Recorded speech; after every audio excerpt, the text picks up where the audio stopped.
Good evening, race fans, and welcome to tonight's coverage of the Full Throttle Sim Racing Victory Fuel Cup Series presented by Full Throttle Television.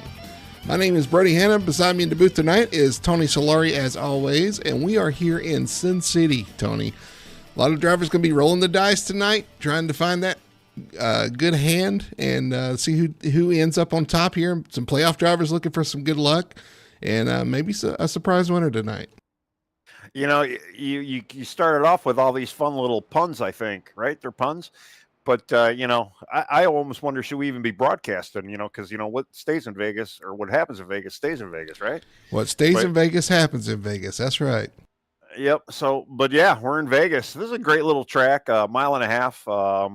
We got 3 more races to go, and this is the third to the last. And, we're going to see some good racing tonight, I believe. Well, you're bringing up the schedule. Let's look at the schedule tonight. Las Vegas, we got 167 laps. And first off, let me apologize to everybody listening. A little under the weather this week. Finally starting to get over it, but still some lingering effects. So if you hear that in the voice, that's why. But we got Las Vegas tonight. We got Homestead next week. And then off to Martinsville and Phoenix to wrap up the C season, Tony. A lot of variation in the next couple of tracks. Or next 4 tracks, and we'll see. This is the one track in this round of the playoffs, though, that I feel like is kind of I guess Homestead's pretty normal mile and a half as well, but we only race there once a year. Right. Yeah, this would kind of be better suited towards the end of the year. You'd almost think, they want to finish off the season with a mile and a half just because it's the most common track, that NASCAR does go to. And then, with a mile and a half this week, mile and a half next week, and then 2 shorties, although Phoenix really isn't that much of a short track, but it is a short race. So, I mean, it's hard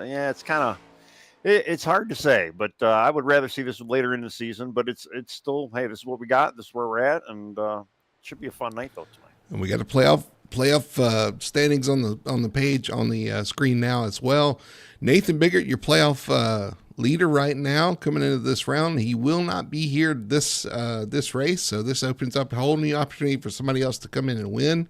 All these guys are looking for that opportunity to get that win, move into the championship 4 at Phoenix, and not have to worry about the next 2 weeks. Yeah, he's got such a point lead. He could actually be in Las Vegas right now, which I believe that's where he is. And he, hell of a season he's had. And he could take a week off and not have to worry about it. He could probably take next week off as well and not have to worry about it. But I know everybody else is kind of licking at the chops, and we got some good times up on the board right now from what I'm looking at. And Chandler, Wallace, Allen, and Johnson all looking to get above that cut line. You see that red line, trying to get into the championship 4. And a win tonight would solve all their problems. There's the point standings for C season as well. Nathan Biggert comes in with that lead as well. Daniel Simmons looking to capitalize tonight, cut into that lead as much as possible. Richie Coy right there as well. Good battle. It's going to shape up to be a pretty good battle here on once this race is complete. Well, we got, especially for the season championship, that is, there's 22 points on deck now for those, basically the remainder 7 drivers. So really anything can happen. Especially too, we've got 19 drivers tonight. You get that early stage, get some good stage points, and have some decent finishes. And really, it's anybody's ball game of those last 7 guys.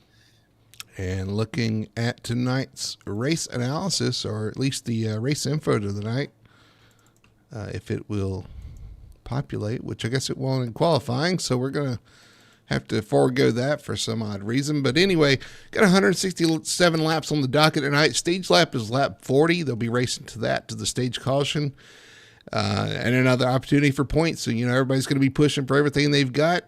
It is kind of a warm race out there. It's going to be kind of hot and slick, middle of the day, and could present some challenges. Also, the bumps in 1 and 2 is something we're going to have to watch too, Tony. Yeah, this is a pretty bumpy track. It's actually one of the more older racetracks that haven't been paved. I believe it's still the original pavement, and which does kind of, a lot of the guys actually like that. It does bring a little bit of challenge for handling and whatnot. I think, too, there's a possibility that this might actually become somewhat of a fuel mileage race if we stay green towards the end after the stage.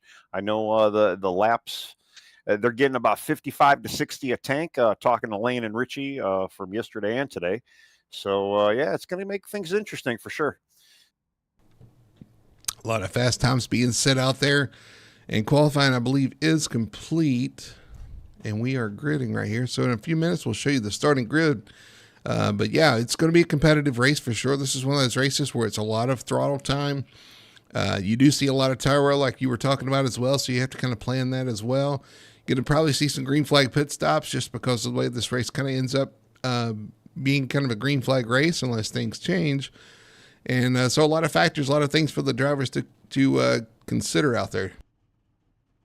Yeah, for sure. I mean, this league is known for green flag runs. Obviously, we do have the stage at lap 40, but, we might see one or two. The cars look pretty solid and stable out there, so we'll see what happens.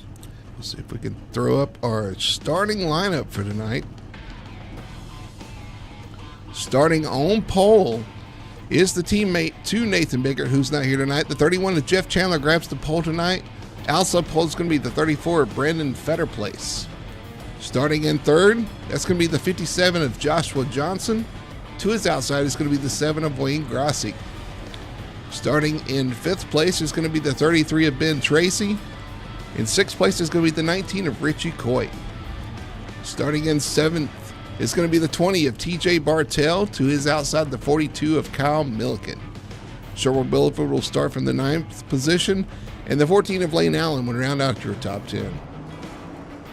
All right, then we got the number 67 of James Wallace, starting 11th. Then we got a new guy, number 90, Gordon Fairley. I already screwed it up. Gordon Fraley in number 12. Then we got the 06 of Daniel Simmons, number 13th spot. In the 10th car, Colton Gum, 14th spot. 47 of Ryan Hedrick in the 15th. Then we got Jamie Knopp, 16th in the 48th. And you got Brian Dublé in the number 37, 16th or 17th. And then James Torrey in the number 6 in the 18th spot. And then rounding up the 19th car, Alan Crowell in the 54. Got a 19-car field here tonight at Las Vegas. Many more than we had last week at the Roval. So these guys have kind of tuned back in, tuned back up. And they're going to put on the show here tonight as they come through 3 and 4, waiting for the pace car to pull off. Tony, who you got your eye on tonight? Well, he kind of surprised us a couple weeks ago. I kind of called him to win the race a couple weeks ago, or at least that team. I guess I'll just get on with it. But I'm going with Ben Tracy tonight. I think he's gonna maybe show us what he's got. Ben Tracy will be coming from the 5th position, but they come to the restart zone, getting ready for the green flag here at Las Vegas. 3, 2, 1, green flag is out, and we are underway for the Las Vegas 250. A little bit of a checkup there at the beginning, Tony. Yeah, I don't know if maybe Jeff was in too tall of a gear or something, but his teammates usually leading these things, so he probably hasn't had his practice yet or his Wheaties, but he got it going now, and he's just jumped into the outside line. So yeah, a good qualifying start for Joshua Johnson as well, as he's in second. The battle is for second between him and the 34 of Fetter Place. Right now, Jeff Chandler's kind of streaking away. Yeah, Jeff was able to kind of get that outside groove, kind of start getting that free air to work for him. But yeah, Josh Johnson, we talk about him every week, how he's been really stepping up his game, and had a great qualifying start so far, and just he needs them points. He's in that. He's those 7 drivers we've been talking about. He's looking to make something happen here. Everybody in line now as the 57 falls behind Fetter Place. Now he's going to be challenged by the 33 of Ben Tracy for 3rd spot. That's Wayne Grossi back there behind him with TJ Bartell and Richie Coy following. Yeah, they kind of single filed out. It looks like the top 8 right now, and then we only got a little bit of a 2-wide action. And that's kind of what you see in this track. A lot of guys like to run the high line. You'll see them dipping down in the corner a little bit, but I know the preferred line, at least, watching Lane last night, or at least talking to Lane, that middle of the groove track is really where you want to be. You don't want to be too high in the track, and you don't want to be too low, because it does kind of hurt your tires. But you'll see as the runs get a little longer and these tires start wearing, they're going to slowly migrate a little bit more and more to the outside. It's kind of racy back here for the back side of the top 10. Gordon Fraley in the middle of that. Kyle Milliken, Richie Coy, James Wallace, all fighting for position right there from about 9th to 12th. Yeah, Gordon Fraley right now, he's got a great great amount of momentum on that outside line, and he just got by the number 20 of TJ Bartel, kind of working on Wayne Grassi, but still kind of hanging in that outside line. He's working on Grassi. Grassi's working on the 33 of Ben Tracy. Sticks it inside there. It's going to go side by side through 1 and 2. But they're going to have the momentum off the top. That's a great thing about this track, Tony. You can get some really good runs off the top of turn 2.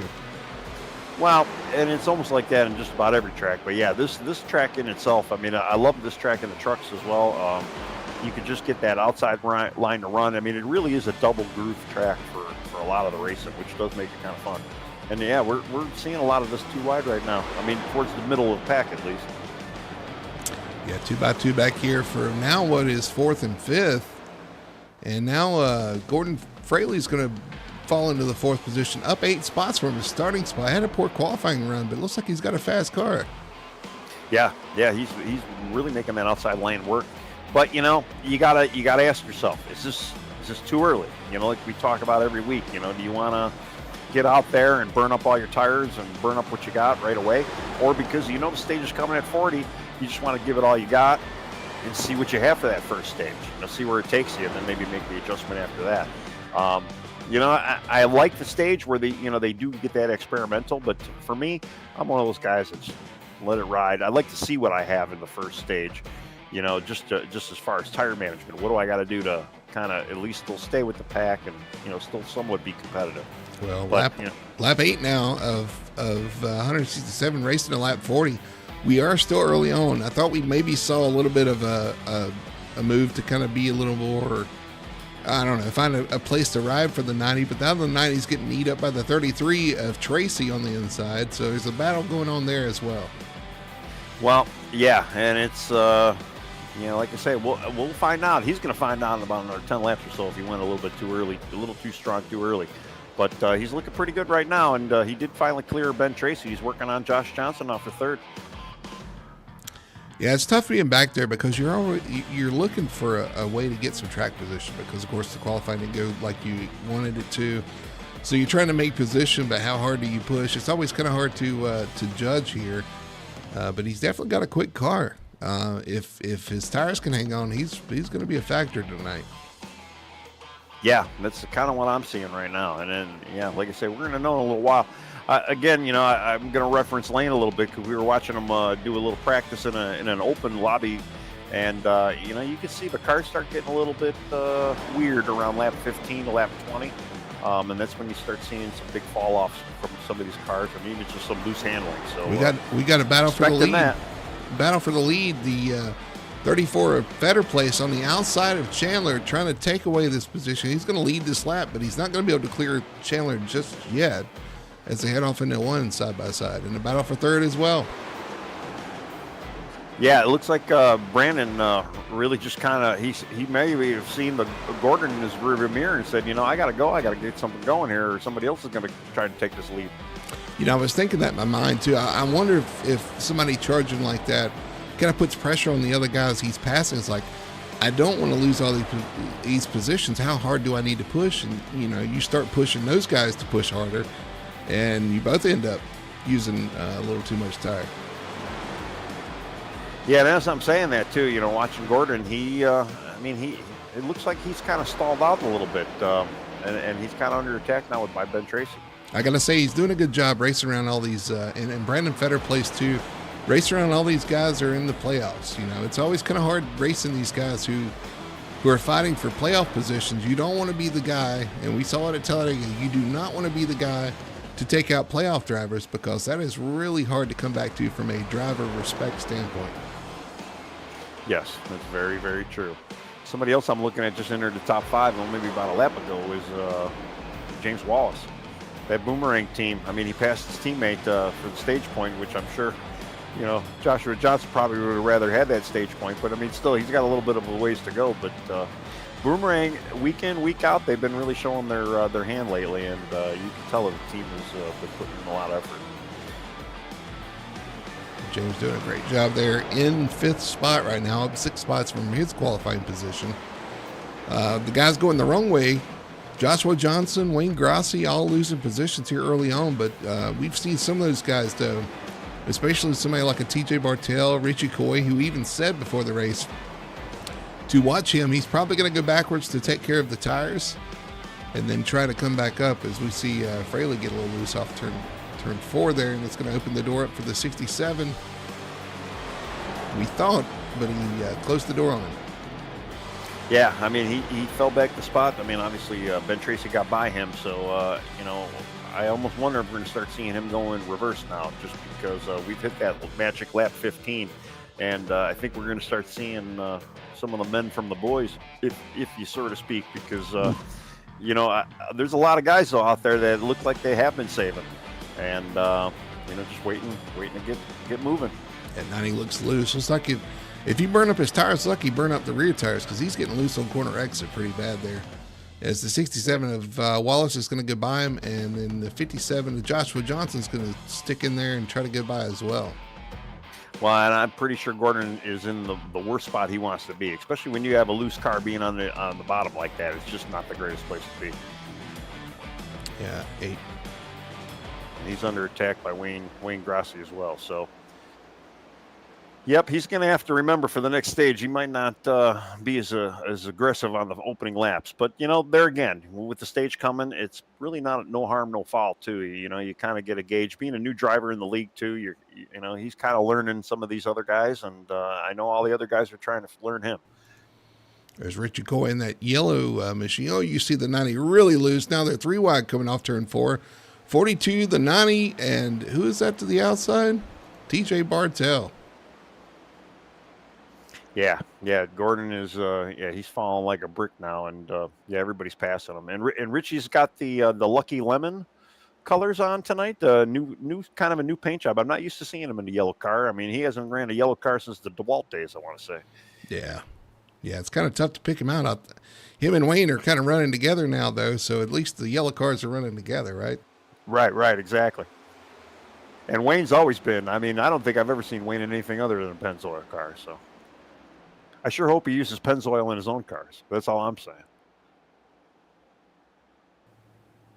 See the battle with TJ Bartell, and Kyle Milliken shuts the door, and TJ's going to lay on his bumper for it. Yeah, that was a little bit of TJ didn't really want to check up. I mean, obviously he did slow down a little bit, did not give him a heavy crack, but I know. When he had a good run going, and I know he didn't really. It always sucks as a driver when you see that happens, and you're like, "Oh man, you just kind of killed my run."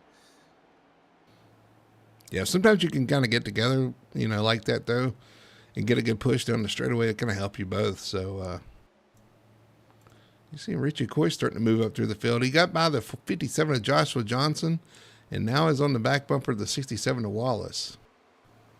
Yeah, and he's actually going around James right now like he was standing still. Just saw Brandon Fetterplace get all out of shape. Ben Tracy's going to take that advantage and go to the outside for second. I was just watching a little bit further back. We were just talking about TJ Bartell, and he almost had a similar incident with Colton Gum with Kyle Milliken. A little bit of touch in there, but they kind of sorted that stuff out. So now Ben Tracy's moved up to second spot, and they are all together at the front, really tight as well. Yeah, Jeff's been hanging out there, just running a nice tidy line, and he's got to see a big mirror full of a lot of cars still right now. And Ben's making that outside line. Yep, 33 to the outside to take the lead. Ben Tracy's going to use that momentum on the high side, try to get the lead down the backstretch into turn 3, and he's going to take it. And Fetterplace is going to follow him. And right behind him is Mr. Richie Coy, who just kind of been laying back. And Richie's just about going 3 wide now. Ooh, that was a moment there for the 31, I think. He just gets out of that and lets him have it. Yeah, which is probably not a bad option, too. He got a few laps led. He knows he's under fire, and he's probably better off just getting out of that scenario. Maybe even pit early, with the stage, depending on how many spots. Because, he went from 1st to 7th right now. We are on lap 23. Again, lap 70 is going to be your stage. So 23, we are not quite to go time, I guess, for the stage. But I wonder if the 33 saw the 19 starting to come through the field and said, okay, I got to take off. I got to go. Well, at some point you got to go, right? I mean, if you want to make that move, I mean, some guys just know instinctively really when to go and when to kind of hold it back a little bit. That's always the thing. If you do lay back, you got to figure, okay, well, what lap is it that I go? Do I go with 15? Do I go, halfway through? Did I save enough in the early part of the race? And but I mean, I called it earlier. I mean, Ben Tracy's always had a decent, he's been a good driver, had a decent car. Finally got his first win. That's that confidence and momentum, kind of puts you in that other category, I guess. So he's out there doing what he's going to do, but Richie's coming. The question is, when do I go? But also, how hard do you go? How hard do you push? How hard can you push to make it to lap 40 with some tires? What's the goal? Do you want to get stage points? Are you looking for a stage win? There's a lot of things to consider here, but it's a game of math, really. Yep. And now, watching the two of them, and Richie looks to be a little tad faster right now, but he's just got to get that. Richie likes the low line, so he's going to try and get him on the underside. But I think that's probably the bad strategy. He's going to have to make that outside pass work just to get the momentum over Ben. Yeah, he's going to have. I mean, the 33's got the momentum. I think what Richie's hoping for is a little mistake, a slip up from the 33 to kind of open the door, because as I say that, maybe he gets a good draft here and ducks the inside. I don't know, but the 33 is going to give you the inside. He's going to run the outside and keep him momentum up, but he's hoping the 33 slips up enough for him to make that bottom line work. And now the 19 gets a little loose off the corner. Yeah, well, running that low line, I mean, it's bad. And right now we see Ben Tracy kind of low, but he kind of went back up. Brandon Fetterplace, though, sticking in third. He's kind of like in no man's land. He's got a little bit of gap in front of him and then gap behind him. And then we got teammates boomerang right now. James Wallace, Josh Johnson kind of fighting for that fifth, fifth spot. And then Kyle Milken, sixth right now, kind of poking his way up front. All right, you see the 19 now moving up the track to use that high side like you were talking about, trying to use that line up top to get that momentum to get a pass done. We'll see if it works out. He's playing different lines to see what he can do. Well, we know Ben does look at his rearview mirror quite a bit. So, Ben's going to kind of protect that outside line because he knows that's where the momentum's at as well. So Richie's going to have to get him, he's almost going to have to catch him in a spot where he can kind of get that outside line on a run and kind of keep Ben from guessing, I guess, or Ben from blocking him. What they better watch out for, though, is that 34 Fetterplace back there just hanging out, saving his tires. These guys start using their stuff up. The 34 is going to be there to pounce. Yeah, and we just talked about him a little while ago, and he has kind of closed up the gap a little bit. The gap from Richie and Josh Johnson hasn't changed much, but the Fetterplace running between the two of them has slowly gained it on the leaders right now. And Brandon's got a good car, but he was in that opening pack, and he may have burned some stuff up a little too early. I don't know if he's going to have enough to actually get to him. Well, we got 9 laps to the stage here. Lap 31 racing to lap 40, and you see the 19. He's trying to find some different things to use. He hasn't went up high except for that one run or that one lap through turns 3 and 4. He's kind of stuck to the bottom and still not quite able to get there off the corner. Yeah, I mean, he was just able to get to his rear quarter there in that last corner, but it's still not enough. He needs that momentum. He's got to try to get that outside lane some way, somehow. Well, unfortunately, now he's got to watch his mirror as well. As the 34 Fetterplace closes up on him, the battle for the top spot is between these three right now. Yeah, I mean, even like where he's at now, he's vulnerable because if Brandon goes up, he can kind of shut the door on Richie, and kind of trap Richie down low. Which Richie, I know Richie likes being low, but that's really not where you want to be right now if you're trying to make that pass. This is getting good. 7 laps to go to the stage. And, Richie's still unable to find a way around. The 33 doing a good job of running right there in the middle of the track, able to take away any kind of advance. Through 3 and 4, he's running that second, almost third lane, a little bit higher than even Fetterplace, and is able to get that momentum off the corner. and actually starting to stretch out just a little bit on the 19. Yeah, Ben's doing everything he needs to do right now, and he's just holding a nice line, kind of keeping the other two at bay. And yeah, I mean he's looking really good right now. And I mean we got this 3-car pack though in the front as Richie gets a little bit of tap from Brandon to maybe give him a little bit of boost here, but I don't think it wasn't a hard enough hit there. Yeah, he's just trying to get him back up to speed and say, hey, listen, we got to go. You need either make a move or I'm going to have to make a move. And then behind them, though, we got a 4-car pack, and Josh Johnson is leading that four-car pack in fourth, and followed by Kyle Milliken, his teammate James Wallace, Joshua's teammate that is, and then Jeff Chandler, who was led most of the laps already so far, but he's stuck in 7th right now. I'll tell you, I want to say hello to Doyle. I see him in chat, and what's happening, man? Oh, you see the 33 touch the wall off the corner. That's what Richie's waiting for, is an opening like that. Wasn't enough to break his momentum, though. He's going to keep it up, but definitely knows the pressure's on now. Yeah, with the laps winding down, he's got to just keep driving it straight. Minimize those mistakes. Hope it stays straight. Yeah, and right. Try to keep the fenders straight, too. But I don't know. Every time he sees Richie try to get a dive on that inside, he's probably thinking, "Yeah, keep trying, man. You ain't gonna get there." Well, here comes the 34. I think he was thinking about it. I think they are right on top of each other. I was gonna give a shout out to Joshua Johnson again, doing exactly what he needs to do, just getting those points, just having solid nights, getting some solid stage points. He's marching his way towards being a championship 4 driver that way, and doing a good job again tonight, along with James Wallace as well as teammate.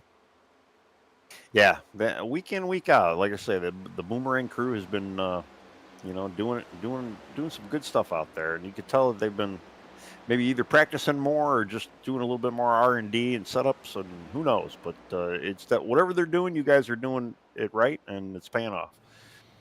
33 gets a little tight off the corner. The 19's going to look to the inside on the entry. This is the closest he's been through 3 and 4, but he just gets tight off 4, it looks like, and cannot hold that momentum. The 33 is going to retake that position, open the door for the 34 Fetter Place to the outside.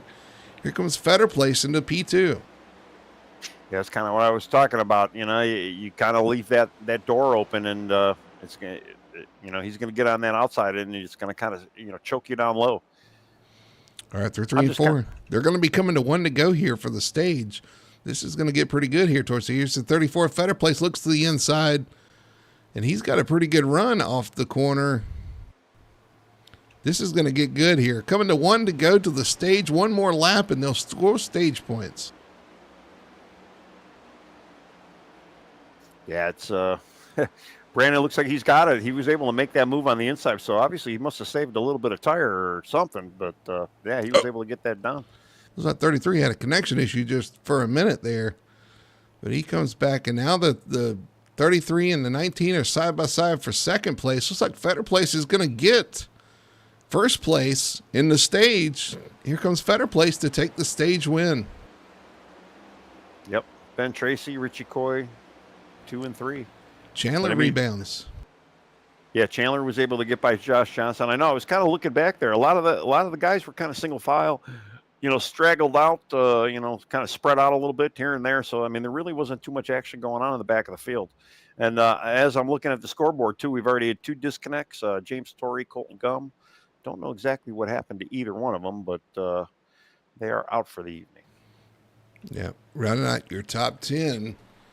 After Johnson, you got Kyle Milliken, James Wallace, Daniel Simmons, Jamie Knopf, and Lane Allen. That's a team. I mean, we've talked about Ben Tracy, how fast he was up front. Daniel Simmons finishes in 8th, Jamie Knopf in 9th, so they've clawed their way about halfway through the field. And actually, Colton Gum looks like he just disappeared. So I don't know if he had connection issue or whatnot. What now? Yeah, exactly. He was going through turn 4, it looked like, and boink, gone. Well, that's unfortunate for him. He's another one having a good a good season so far. Was running really well last week at the Roval. Ended up qualifying in second spot and had a decent run out there. But all the drivers are going to be coming down the pit road now to get their service, get some 4 tires and fuel, and they'll fire off and do it again. Yep, and for sure, everybody's going to definitely get their 4 tires and maybe make some adjustments too. I didn't see too many cars, sideways or loose. So, I mean, a little bit, nothing major, nothing, that really stood out. So probably little adjustments for most of these guys. Looks like Kyle Milliken maybe missed his pit stall. Just drove through the pits. He'll be coming back in, unfortunately. So that's going to send him to the back of the pack. That's not a bad thing, but it's not really a great thing either. Now I know we talked too with there's going to be approximately 110 laps to go after everybody gets put in to pit. That's going to put you at a 1 green flag stop if it stays green. So maybe getting that late fuel top off for Kyle, that might help him in a fuel run category. I mean, I don't know if anybody is really thinking about it right now, but that's definitely something to be on my mind with the amount of laps we have left and with the fuel run. Well, that's true. And if he drove through the pits, then he knows he's not going to get, if you stay out on track, I don't think you're eligible to pit the second time by. So by driving through the pits, at least then he's eligible to come in and do his pit stop now without any issue. He's going to stay out there. Did he? I wonder if he took fuel only or something. Well, I don't know. I thought he drove. He drove straight through. Yeah, I'm going to have to go back and take a look at that. But, yeah, I could have sworn he maybe missed a stop. You see some of the guys coming in to top off. Joshua Johnson, James Wallace, Brian Dublé, all of the Boomerang guys, Ryan Hedrick as well. So Boomerang only have decided to come in and top off. So that could be huge. Yeah, he drove right through. So, I mean, the other thing, he could be coming in now, really waiting for it. His next time around, waiting for that final top off. For maybe. That'd be interesting. Because we haven't got the one to go yet. But if I was going to do that, though, I went ahead and took my tires, because now this is going to be a longer stop. You got to catch up to the field before the green. Yeah, that's true. But there again, though, too, it might not be a bad thing. If you figure you could try to save, you're in the back of the pack. You just kind of ride around there for a little while. I say that, but with this car, the tire changes are much quicker, I guess, now. So you can fill it up with the same. Actually, it takes longer to fill it up than it does to change the tires. So I guess I'm thinking wrong there. See if he drops to the apron and comes in pit road this time by. Yeah, he's going to have to be doing it now. No. He is. Yes. Okay. Boy, he had us all mixed up there. Kyle jazzing us up out there. Jamie Knopf comes in, and all the Boomerang guys come back in as well. So yeah, they are thinking fuel, and that might not be a bad thing, Tony. No, it's not. I mean, I kind of assumed it from the beginning, just based on, some of the fuel calculations and, just some basic math. I didn't even have to pull out a calculator for it. But, it's going to be tight. And I mean, and that's kind of what we've seen here. The trend has been, within FTSR, some of the way the stages and everything kind of comes out. We've had these tight fuel mileage races lately. And, if you got the gear and if you know what your car is going to be able to do on a fuel run, you're going to know whether or not, you're going to want that extra gas or not. And it's probably not a bad idea to top off when you can. By the way, in chat, Doyle said he painted a Lucky Lemon car for Jeff, but Jeff likes the chrome better. So that he kind of stuck with the chrome. You couldn't have done like a silver with some lemon stripes on it, Doyle? Yeah. Maybe some bright yellow numbers or something. I mean, I like the chrome. I'll be honest with you. I do kind of like the chrome car. It looks really cool. Yeah, it does. It looks pretty awesome. I don't know if I'd want to be behind it on a sunny day, but yeah, it does look pretty awesome on track. Yeah, it does stand out. I do like it, though. We're coming to the green, though, here. Leader Brandon Fetterplace, Ben Tracy on the outside. You got Coy, Chandler, and Simmons in your top 5. We'll see who's saving tires and who's going hard here. Green flag's out. Brandon gets a great jump, and looks like the 33 comes down and changes lanes before the start-finish line. I'm sure Yeah, we'll look at that. Yes, yes, yeah. We're not gonna race control from the booth here Sorry, today. it's habit. I saw it. I was like, oh no, no. But, yeah. Yeah, it is what it is. But yeah, It's hard yeah, not to do that too. You feel it the is. gap. I mean, you see somebody go, you're gonna feel the gap, and so it's natural. It's first thought, but it's not a big deal. The 33 is going to be running second, 19 to Coyne third, Chandler and Simmons, and just like that, they're all back together again. Well, yeah. I mean, kind of going back to that though too. And I mean, I watched the pit road, so I mean, I kind of know what you're saying. So it is. It's tough to say, but although those pit stops look pretty good.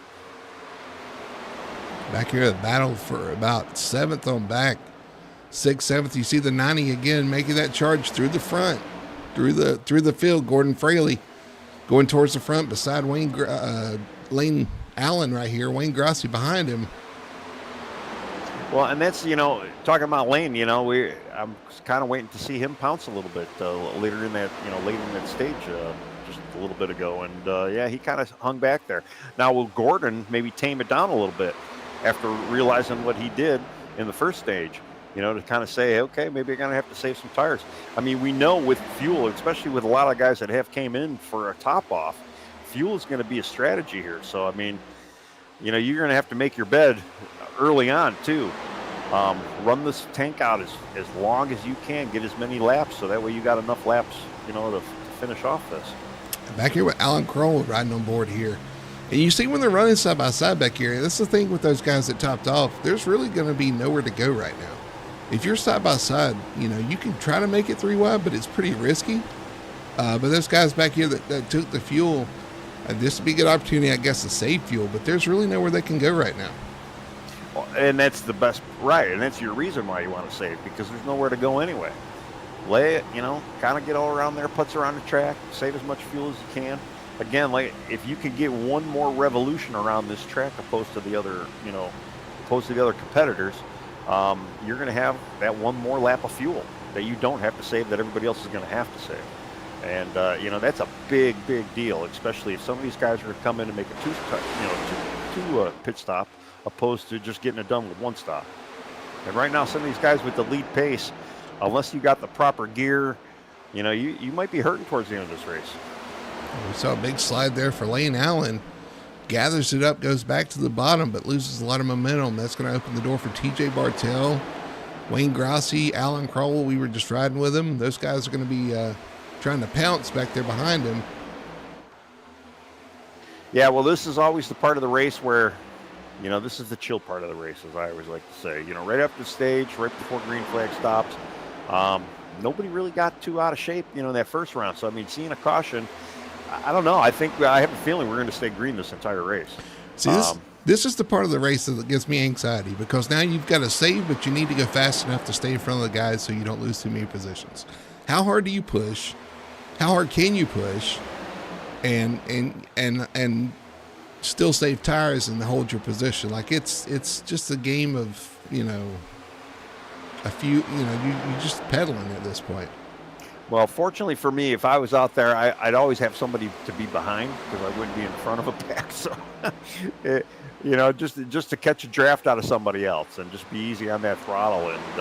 And, you're hoping that your other competitors kind of know what's going on with the fuel mileage too, and maybe they're not going to be running away from you as well, to where you're going to lose the main pack, or even, go down a lap or whatnot. But, yeah, it's a save. I mean, it's not even the saving of the fuel. It's the saving of the tires, because you're going to have to make a full tire run, 2 full tire runs, to finish off this race. So, I mean, we're going to really see what the handling of these cars go, because they're going to have to go, at least 15 to 20 more laps, over the first stage. See, I'm always a contrarian. So, if you think about it, what I would try to do, if they're going to try to stretch it on make it a 1 stop, I'm going to dedicate myself to 2 stops, and I'm going to go out there and I'm run as hard as I can, push these guys, make them use their stuff up, use that fuel.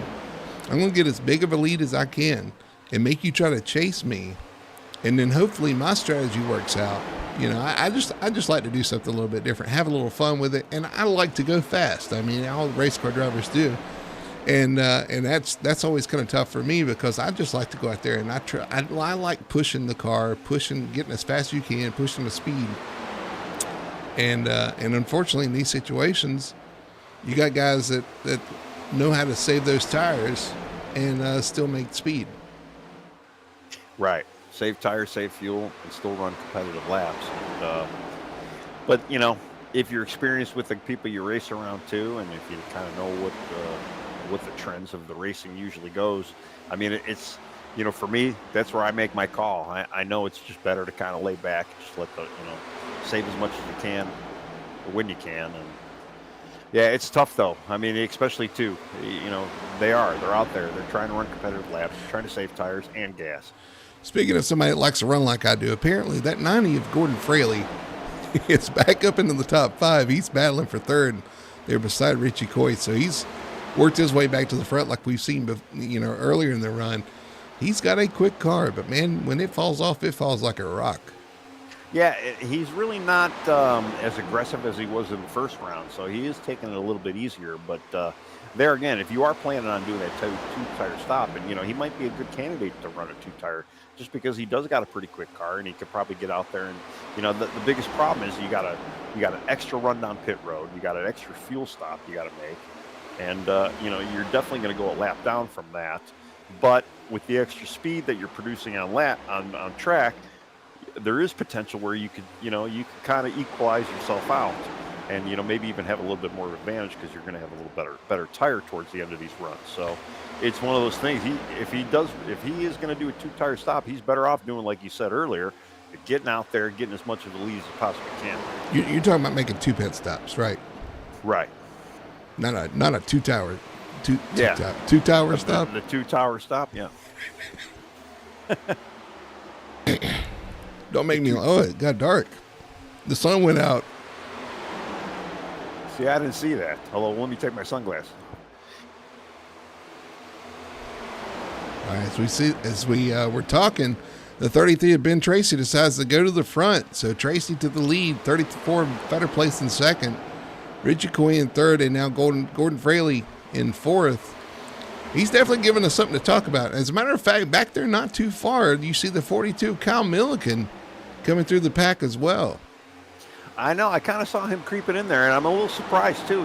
Especially, I mean, he's probably got the best fuel, or at least the most fuel in his car than probably anybody on the track right now. But it's not stopping him from getting out there and burning it up as well. So yeah, he's made about half of the field up from where he started. I kind of wonder too. I know the guys were riding around under caution, but they've got 2 laps of caution on their tires. I wonder if it matters at all that he waited to the last second to take his tires. It's 2 less laps he's rolled around on his tires. With the way the iRacing code is, yeah, you really don't know. We might have to do a little R&D test on that, but yeah, there might be something there with that. I mean, he was fast before, so it's not too surprising to see him come through the field. I was just wondering if that actually was helping as well. But here he is in 6th spot and doing a heck of a job. Now you see the 31 of Chandler go by the 90 of Fraley. Fraley fights back on the outside. Yeah, and Fraley likes that outside line as you can see. I mean, he's been out there for the most part. But I know, too, the higher you go on the track, I believe it burns up your tires a little bit more. And that probably was one of his original issues on stage 1 where he fell back so far. He's already loose again. And his issue, he goes a few laps and ends up getting really loose, especially off turn 4. I've seen it. How many times I've seen him really fighting the car off turn 4. Well, they only got about 10 laps on their tires so far. So, yeah, we're getting into that range where, a lot of the guys are probably going to start seeing a little bit of ill handling. Even though we didn't see much of it, but, in the car, you're either getting a little tight or you're getting a little loose. But nobody's getting overly sloppy out there. So, but, yeah, he has, except for Gordon. Gordon's probably been the loosest I've seen so far. Hey, everybody's hanging on to it so far, though.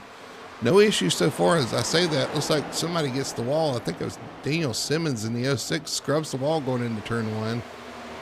Keeps it going straight, though. Like I said, we've had no issues, no cautions for incidents so far.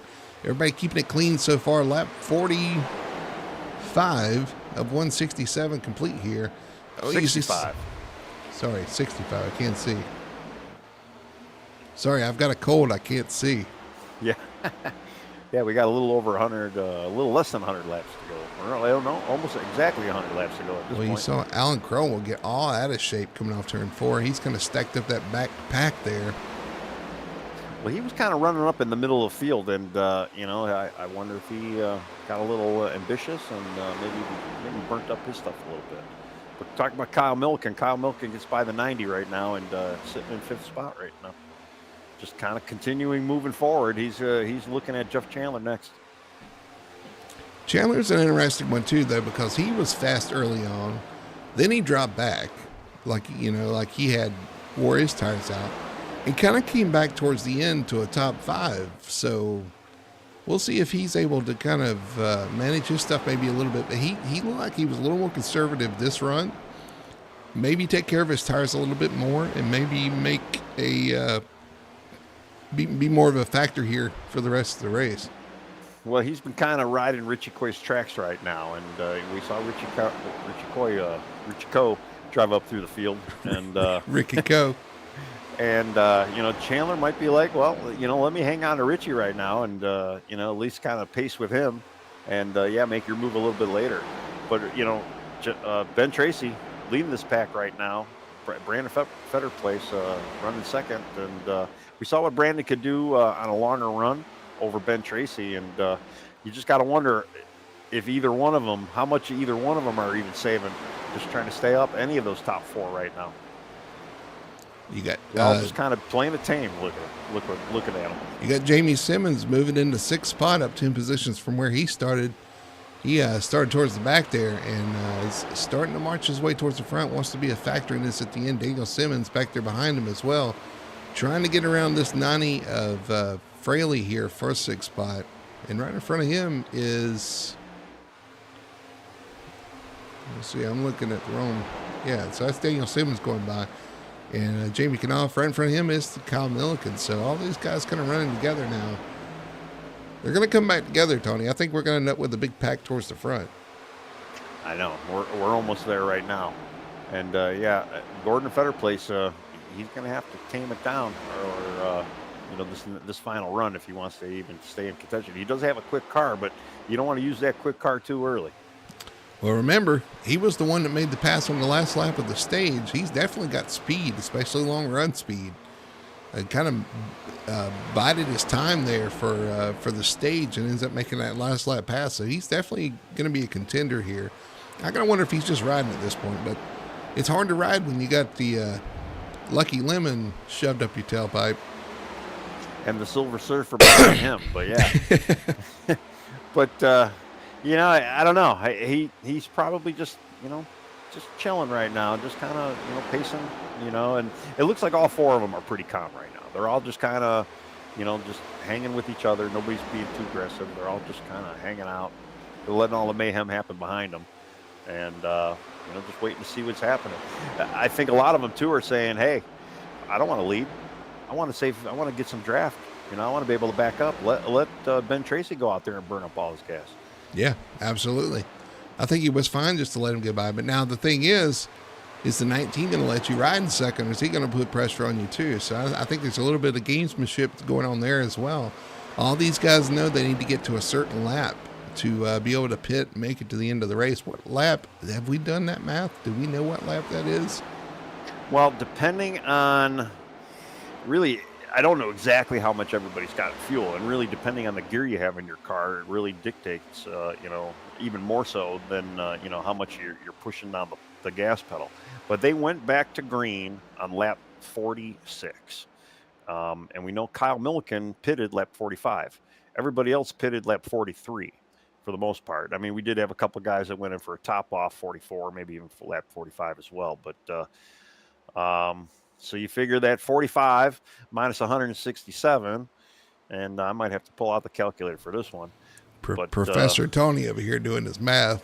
Yeah, but I mean, again, if you're getting 55 laps, let's just say 55 from lap 45, That's going to bring you in the lap, 95. So, right? Or 90. No, 95. Yeah, 90. So, yeah, we should be seeing some guys coming in from 90 to 95, maybe? No, Well, that's so not work. Yeah, no, that doesn't work. 55 and 45 is 110, right? Oh, I really need a calculator. 45 and 45 is 90, but we've had a lead change here. The 19 Richie Coy goes to the front. In front of Ben Tracy, makes that pass. But again, like I said, I think all these guys are kind of playing games here, trying to save fuel. Fetter Place dropped back to fourth. Richie went by him and then by Tracy pretty quickly there. Jeff Chandler's kind of following suit. I think these guys are starting to decide, okay, I need to push a little bit harder to get in position so that when I pit, I've got an advantage.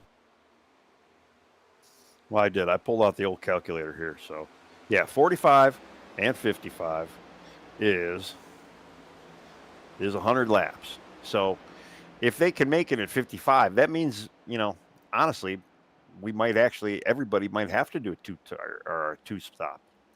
So, unless you could get maybe 60 laps out of the run, that's the only way it's going to be somewhat close, I think. 60 to 65 laps. I'm gonna pull up my fuel mileage sheet here and let's see what it says. Las Vegas, according to this, Las Vegas, you can do 55 laps. Okay, so then that would mean if that's right. Yeah. So 55 laps from 40 was the stage, but of course, riding around under caution burns a little fuel. So we'll say 48. Yeah, and if you were to break it up into two pit stops for the final stages, that means you're doing about 40 to 41 laps. So that would bring you to about 85, 86 is when we could probably start seeing some guys come in. If you're doing two. If you're doing two stops. If you're doing two. Yeah, if you're doing two stops and splitting up all three. And I mean, honestly, by the way I'm looking at calculations now, I don't know. I mean, it's 110 laps. 55 is 110 laps. And there's more than 110 laps from lap 45. Yeah, so they might not be able to even have made it on the one stop. So all that talk about fuel mileage, we could have been completely off on this. But then why would they be riding around unless they're saving tires? True, but then why would they even be coming in for that final top off? True, because they were pretty committed to that as well. I don't know. We'll see. We're going to see, like you guys watch. We're going to watch this and see how it plays out because we're all not really sure here either. And who knows? The drivers out there may not be really sure either. That's very true. Because we did see a split decision. We saw some guys top off and some not even bother. So right.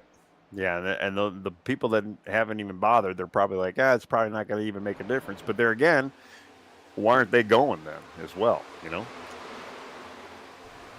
looks like we got, did Richie Coy take the lead? Yeah, I mentioned that while you were doing... when I was calculating. Yeah, while you were... And yeah, he looks like he's got a... pulled out your, what's it called? The old counting machine? I got an abacus. Abacus, yes, right. An abacus. No, it's abacus. It's an abacus. Not Atticus. Atticus is, that's... Yabba dabba abacus. Yeah. Yeah. But yeah, so we got Richie Coy that kind of said, I'm going. And guess who's following him? Jeff Chandler. In second right now. You got Lucky Lemon and the Silver Surfer. They're 1-2. And then you got Ben Tracy, who fell back to third with Brandon Fetter Place running fourth now. And he is under attack by, looks like they're putting a Ben Tracy sandwich on Brandon Fetter Place because a team Ben Tracy because you got Jamie Knopp and Daniel Simmons right behind him. And they are all kind of bunching up now. So we got basically a 6-car pack, almost a full 6-car pack, a tight 6-car pack for the lead here. Yes, we do. A lot of fast cars out there. We'll see how this plays out. Lap 84 of 167 here. And I have a feeling, too, we are going to start seeing some guys come in for stops. Because now with this pace kind of increased by Richie Coe and the Silver Surfer, I think we're going to start seeing some pit stops.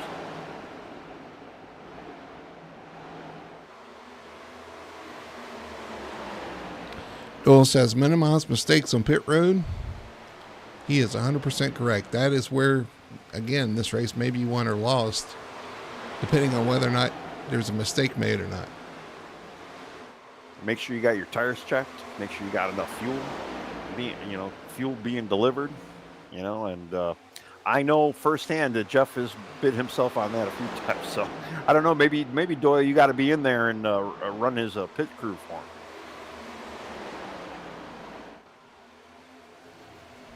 1, 2, 3. The 19-31-33 lead the pack. 34 of Fetter Place, 48 of Jamie Knopf, and yes, the 06 of Daniel Simmons looking to have a good points night tonight to capitalize on Nathan Biggert missing tonight's race. Trying to gain those precious points. Yeah, and I got a sharp eye on pit road too, because like I say, I have a really good feeling we are going to start seeing somebody coming in for a stop right now.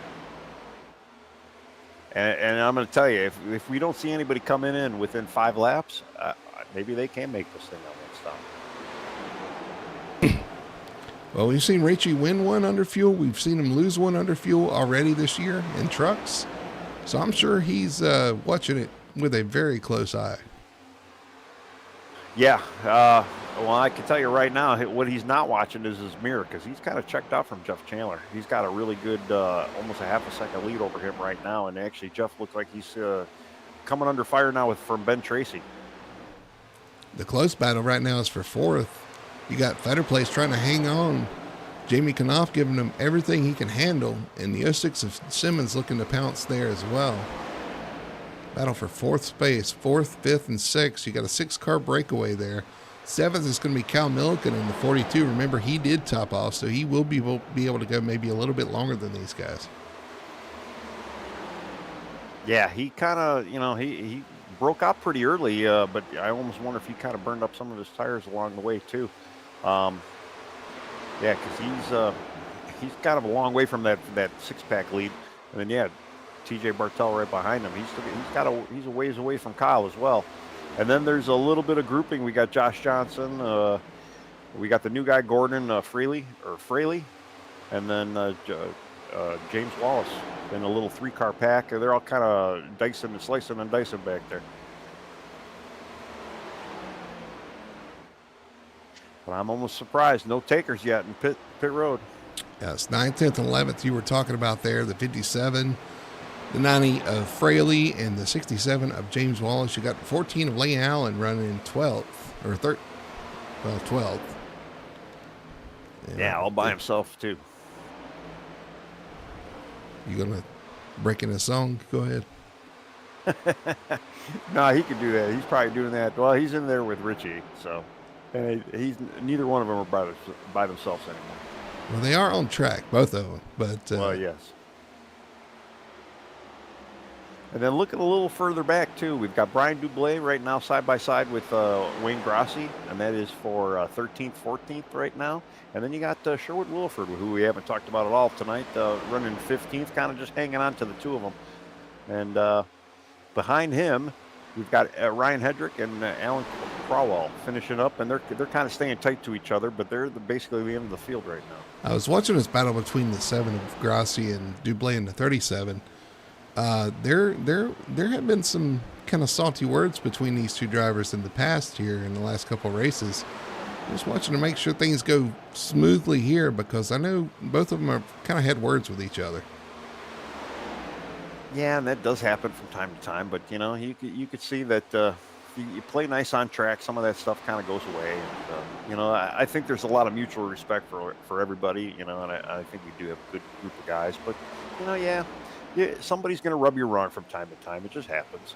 And you just kind of take it on the next week and, kind of put it behind you. I mean, in racing, you're bound to run into something or somebody eventually at some point, and they're not going to be happy about it. But if it keeps happening over and over with the same driver, you have to start wondering, it's like, okay, we need to do something different here. Well, true. And then you got to wonder, well, maybe it's because you're always racing against each other because you're only about the same speed. So one of you guys either got to go faster or one of you guys got to go slower, Yeah, you end up racing each other week in, week out. You're bound to have issues, and now the 37's finally or the 7's finally kind of broken away from the 37. Now he's 37's going to have to fight off the 5 of Sherwood Williford. Yeah, and Sherwood's got that outside line right now working for him. So it looks like he should be able to get by Brian. But still, the Dublé and Ryan Hedrick, both Boomerang guys, you guys got to figure out what your other teammates got going on, because they've been showing up week in, week out, doing pretty good. And maybe they could throw some of that magic towards your way, because you guys both are good drivers and have some good speed, and maybe you can start matching up your teammates. Although everybody says that about me and Richie and Brody anyway, so I mean, I know your pain. Well, I was going to say too that you got to think about these two are not in the playoffs; the other two are. So there may be a little bit of a difference in strategy or positioning, or even what they're thinking about in the race there. So there may be a little bit of a difference there as well. I know there's always kind of a little difference in performance within the team with guys that are in the playoffs versus not in the playoffs, and it's funny how that kind of works out, because you usually have the same stuff, but it's just different mindset, different goals for the race. Yes, my experience is different talent, but yeah, that's Well, your experience is that you like painting walls. You work. I always got my brush out. But looking back up front, nothing's really changed much, with the exception of everybody got by Brandon Fetterplace. Yeah. That's what I was noticing too. He kind of dropped to the back there. I don't know if that was by design or not. Looks like he's dealing with some handling issues. But Daniel Simmons able to get by. And Jamie Knopf actually passes Ben Tracy, who falls to 4th as well. So Ben's having some issues as well. This is the longest run we've had so far, with that stage break at lap 40. And now you see teammates kind of getting close there. Yeah, they're kind of having a little wrestling match back there, it seems like. But the other news is we're at lap 99 right now, and we haven't had one person pit for fuel yet. So it almost makes me wonder that this might be a fuel mileage. So what is that lucky number again? Give me that lucky number. What number do they get to? Well, 55 laps would be lap 100. So if they can make it on 55 laps. No, we got the race is 167 laps, so they have to make 55 laps. So they have to go 50. They have to go to lap 1. Yeah, they're going to have to go to 112, but they wouldn't be able to make it to 112 because lap 100 is 55 from where they pitted.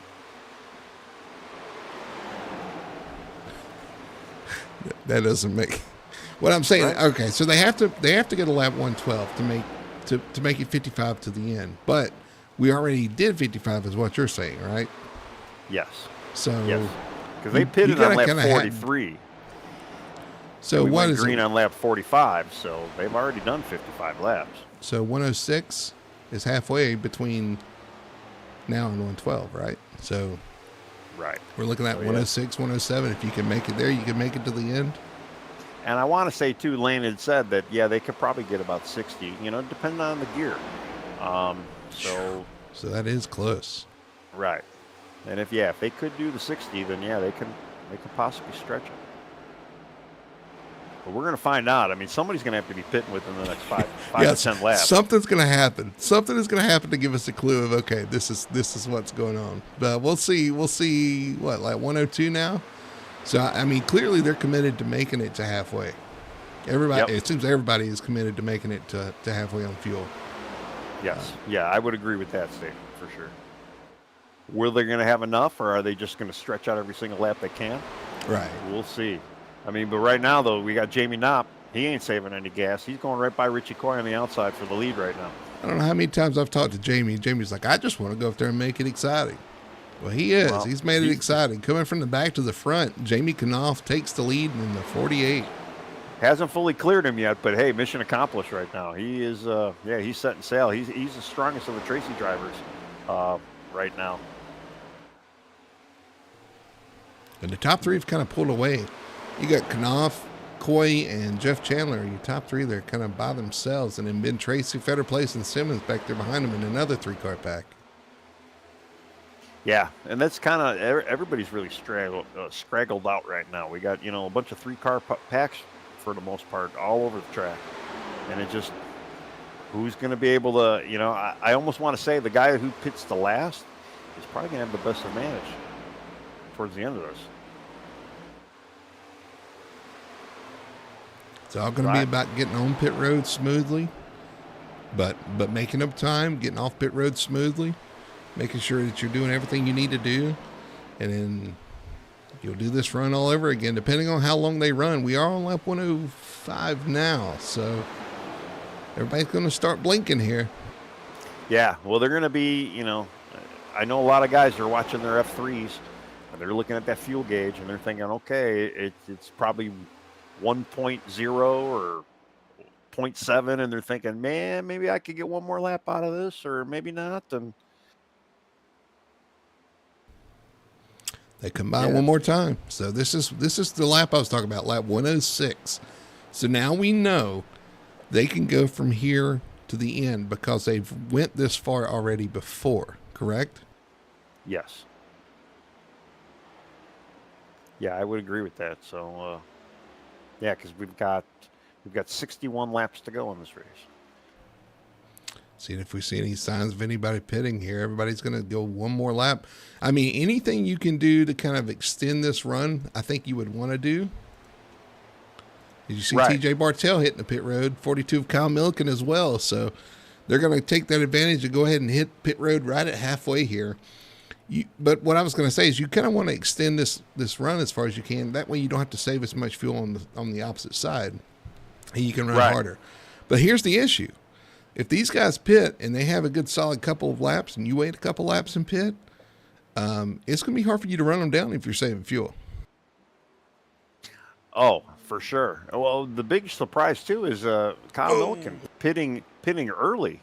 I'd figured he'd be one of the guys that would have saved the most and probably would have been one of the last guys to come out of the stalls, but apparently not.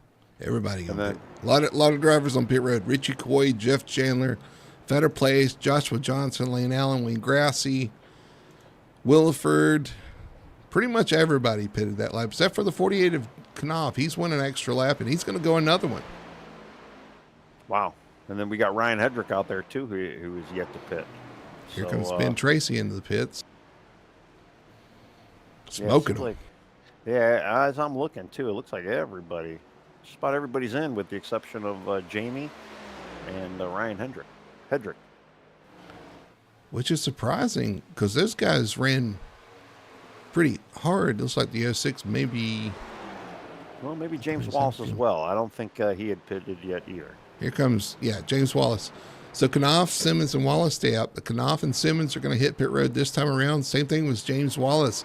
So those guys, just note it, those guys went 2 extra laps than most of the other guys. Which means if they've got the tire, they should be able to, make good good moves towards the end of this. And actually, with Jamie Knopp taking the lead over Richie Coy, towards the end of that run there too. I mean, he's got a good piece under him, good long run car.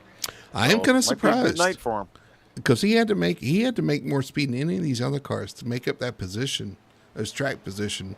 Because I think he started after the stage, he started in the back half of the top 10, so he had to burn more fuel to get to the lead, you would think, and still went farther than the leaders. Well, good setup, good driver. He knows what he's doing, being easy on that pedal. I mean, we saw Nathan do it last week. Saving gas, being able to finish the lead with one stop, and there's a trick there. There's something there that some of these guys might have an advantage. Whether it's you're clutching early, who knows? I mean, there's a lot of little tricks that can be played to save a little gas here and there, and you save enough to throw out an entire 60 lap run. I mean, you might gain a lap or two. Well, after pit stops, looks like the 31 of Jeff Chandler did the best job getting in and off of pit road. He's going to maintain the lead here by about 1.1 seconds over the 34 of Fetter Place. Yeah, his exit, he definitely had a good stop, and that's his biggest lead of the night so far. But back to the lead though as well. I mean, he had the pole got the lead early on, held it for quite a bit, and yeah, he's back to the front and just looking for them.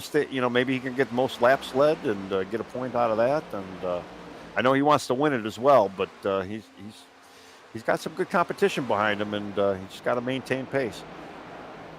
Yeah, Fatter Place is going to have to work to catch him, and he's going to have to use more fuel and tires to get there. But he is kind of bringing it down. I'm sure Jeff is thinking the same thing and trying to pace himself as well.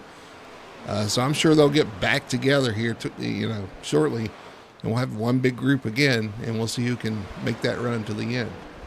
I gotta say too, before we go on, shout out to these guys for keeping it clean and green so far. We've not had one single caution for incident tonight here at Las Vegas. So shout out to everybody doing a great job keeping it pointing in the right direction there tonight.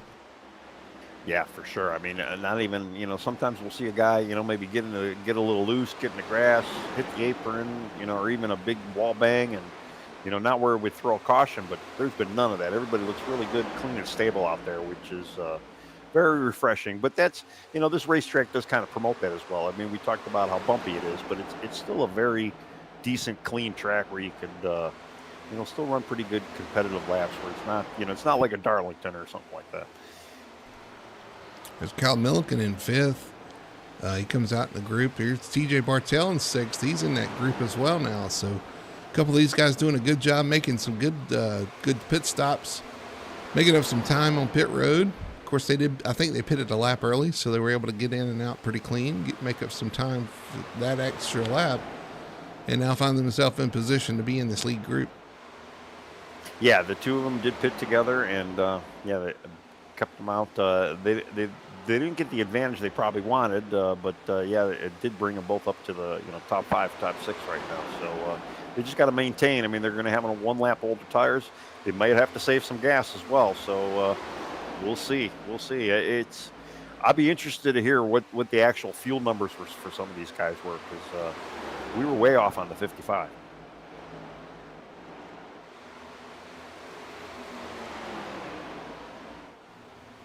Of course, maybe our 55 was running wide open. That's possible too. Yeah. How many laps did they run? They ran. Some of them ran 66 to 67. Yeah. Or no. So. Yeah. Or 61 to 62. I want to say. Sorry. What lap did they pit? Some of them pitted at 106, 107. 106. So. Well, 107 would be 60 laps to the end. So yeah, I don't know. I'm sure we'll have to ask them about it. Ask the top 3 at least when they get back up here and see how they did it, what they needed, how much saving they did, and we got a battle for the lead now. The 34 Fetter Place decided he wanted to lead, so he's going to go to the inside. The 48 of Jamie Knopf's going to follow him through. So put Fetter Place back out front in the 34. Jamie Knopf in 2nd. And now Jeff Chandler in 3rd. Yeah, I'm kind of going back, too, because I see Wayne Grossi right now. He's a lap down. And then I also see our new guy, Gordon Fraley. He also went a lap down as well. So I'm not exactly sure. They just had a bad stop. It didn't look like he got a pit road penalty or anything. To lose that much time, they had to have something happen. Because even a bad stop wouldn't put you that far back. As you see now, we have that 6-car pack there up front, like I talked about. Everybody back together once again. One guy that lost some time is the 06 of Daniel Simmons and Ben Tracy back here, running 7th and 8th. They have dropped off this pack. I guess just with a bad stop. Yeah, and actually, as I'm looking at both of them, it looks like they both got a pit road speeding penalty, and they were Grossi and Gordon. Grossi and Gordon both, yeah. So yeah, kind of put them behind. They desperately need a caution now, either one of them. Well, unfortunately, Grossi, after last week, make sure I'm looking at the points right. I think did he drop out of the playoffs? Yeah, he was eliminated last week from the playoffs, unfortunately, but still a tough thing to deal with here tonight for your race. At least I guess there's some solace in the fact that it wasn't something that took you out of the playoffs. Yes. Yeah, very true. And I'm kind of looking through the back of the field right now. I'm kind of going all through seventh place and beyond, and everybody's spaced out by almost 2 seconds each from car to car. And the only person we've got anybody like you got Ben Tracy right now running eighth. Right in front of him, you've got Daniel Simmons running seventh, and they've got about a second between each other. Then you go up almost 3 seconds from them, and it's TJ Bartell kind of hanging on to that lead pack right now, which has got we got a 6-car kind of a lead pack right now again. They're a little spread out, not as tight as before, but it's still kind of early, and they're all there. They're all in striking distance. Yep, 1, 2, 3, 4, 5, 6, all right there on your screen as they start catching some lap traffic. Now, this is where things could kind of get a little mixed up depending on where the lap traffic run. Yeah, well, with Jamie not being in the lead, too, you got to remember, he was one of the last guys to take a pit. So he didn't really lose much time at all pitting later than some of the guys that maybe pitted earlier that probably did get the fresh tires. And Jamie should also have as much more fuel than just about anybody else in the pack right now. So Jamie's just got to maintain, and he is looking in really good shape right now. And we saw him with a good long run last round, and he just got to maintain, and this might be his tonight. I know he probably wish he had it last week or so, but yeah, we weren't at the right track for him. Sorry. Yep, but he is showing off tonight, showing that he should be in the top 8. And leading this pack. We did miss the lead change there, but yeah, he goes out front and takes the lead once again.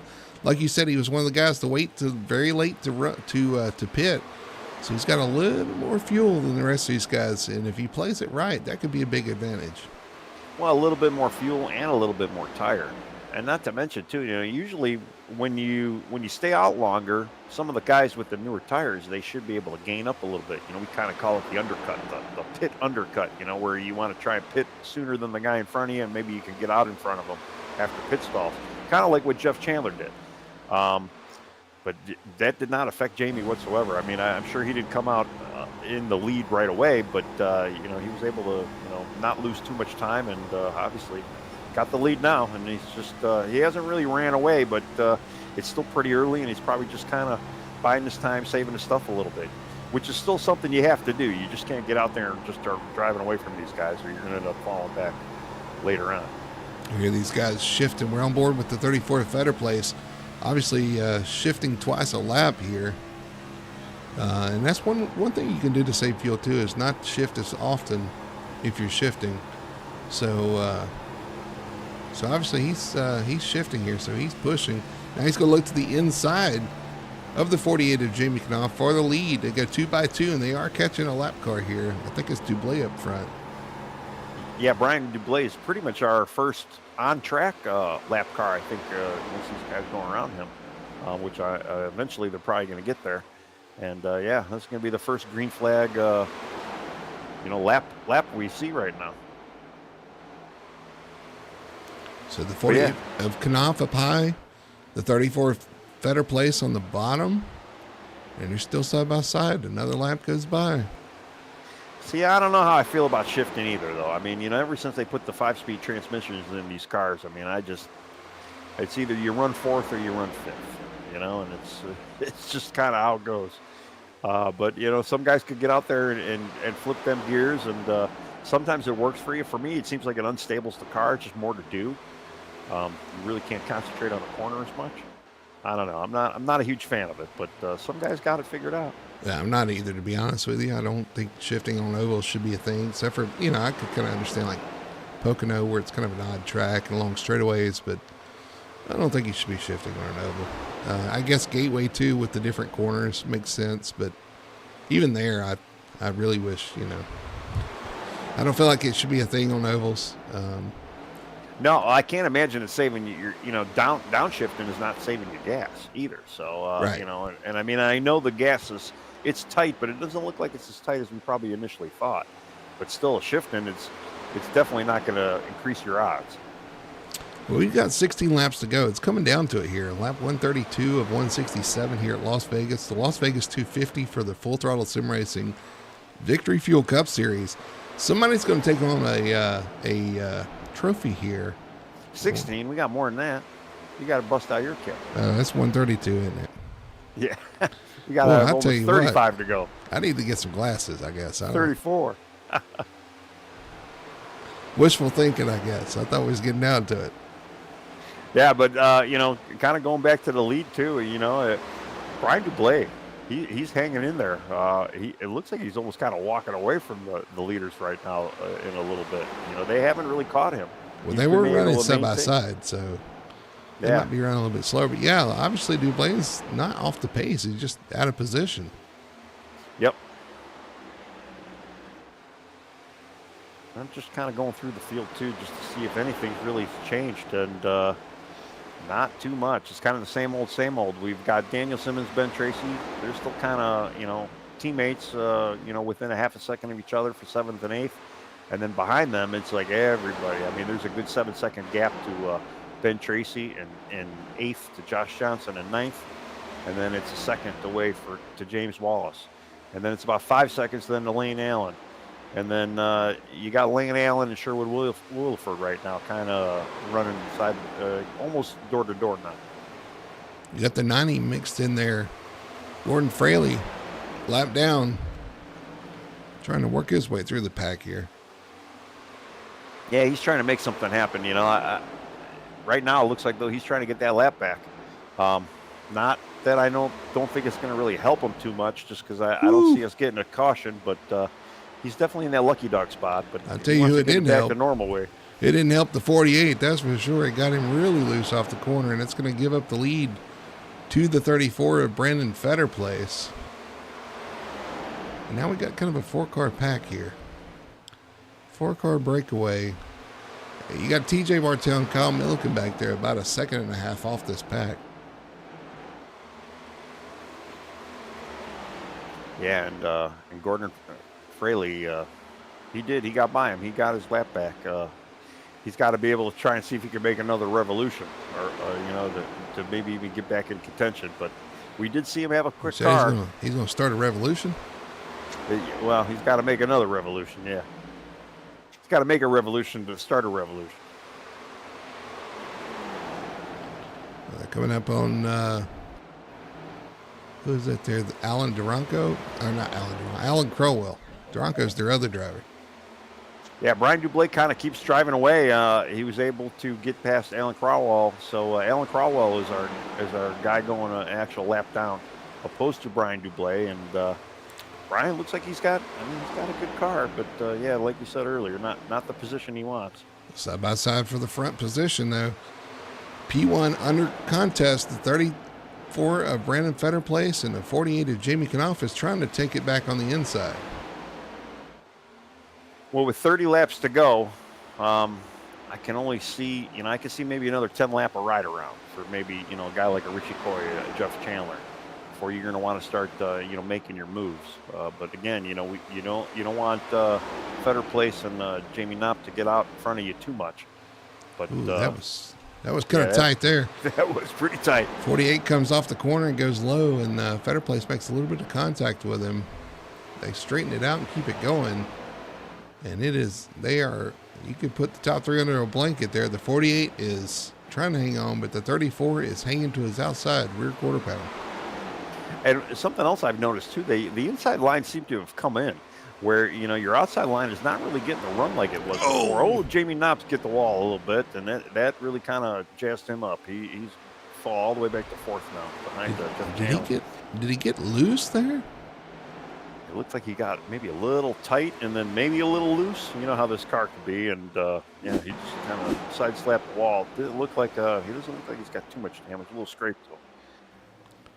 Yeah, it looks like he got a little loose and out of position, right up into the wall there. And see if we can look that again. We'll look on board with Fetter, with Jamie Knopf. But through all that, Richie Coy Yep, gets the lead. in the wall. So Richie Coy's going to take over the lead here. Yeah, with 25 to go, and yeah, he's starting to kind of pull away a little bit. Actually, starting to catch up Brian Dublé. So I believe Richie Coy said it's time to go now. Maybe 25 is the magic number for him. I don't know. I mean, we've talked about it too. I mean, at some point, the driver says, "I got to go now." Now, we saw towards the end of the run, that 34 Fetter place kind of came on in the stage. You know, he made that last lap pass. You think he's maybe thinking of trying that again, trying to take care of his tires and try to make a run at the end. Well, not knowing how the car handles, but you know, sometimes the cars go through cycles too. You know, it'll be a little loose the first run, then it tightens up a little bit, but then the second, you know, but then it kind of comes back to you. You know, we talk about that as drivers a lot, where the car just, you know, after 20, 30 laps, you're like, oh, the car's better now, and you know, that could be something with the setup too, or you know, even just with driving style, and yeah, I mean, we'll see if he can do it again. Usually, if you could do it again, it's more the car than the driver. But yeah, let's see. Right now, though, Richie is kind of checking out on the whole group. Yeah, Doyle Lawrence mentioned that in chat. He said that, and he was right, that Jeff seemed to do that. Like he fell off and then he found a little something and it came back to him. So Jeff's one you got to kind of watch too as well. If he's taking care of his stuff back there, he may mount a charge here towards the end. Well, we saw Jeff do that in the opening stage as well. So, you know, he did. He kind of fell back a little bit. I believe almost the 7th or 8th. And then, you know, by the end of the stage, he was back up in 4th, I want to say. So, yeah, he was able to kind of, you know, reel it back in. And I know it happens with these cars and with a lot of cars. And just, you know, it really just depends on just, you know, how, again, when do you go, though? And that's the thing. And right now, Richie said, I'm going. So it's only a matter of time for the, you know, 2nd, 3rd, 4th right now to say, okay, we're going too. And we got quite the battle for 5th, 6th, 7th, and 8th back here as well. The 33 of Tracy and the 06 of Simmons have caught Bartell and Milken here. So they've got another group of 4 here that they're going to be battling for position as well. Yeah, they all caught up to each other while we were kind of sleeping on the leaders. And yeah, that little 4-car pack right now could get kind of spicy, as I like to say. But who's got enough fuel? Does everybody got enough fuel? Is anybody, you know, kind of chilling out on their fuel? It doesn't seem like it, but you never know, right? Yeah, I guess we'll see how these last few laps play out. 21 laps to go.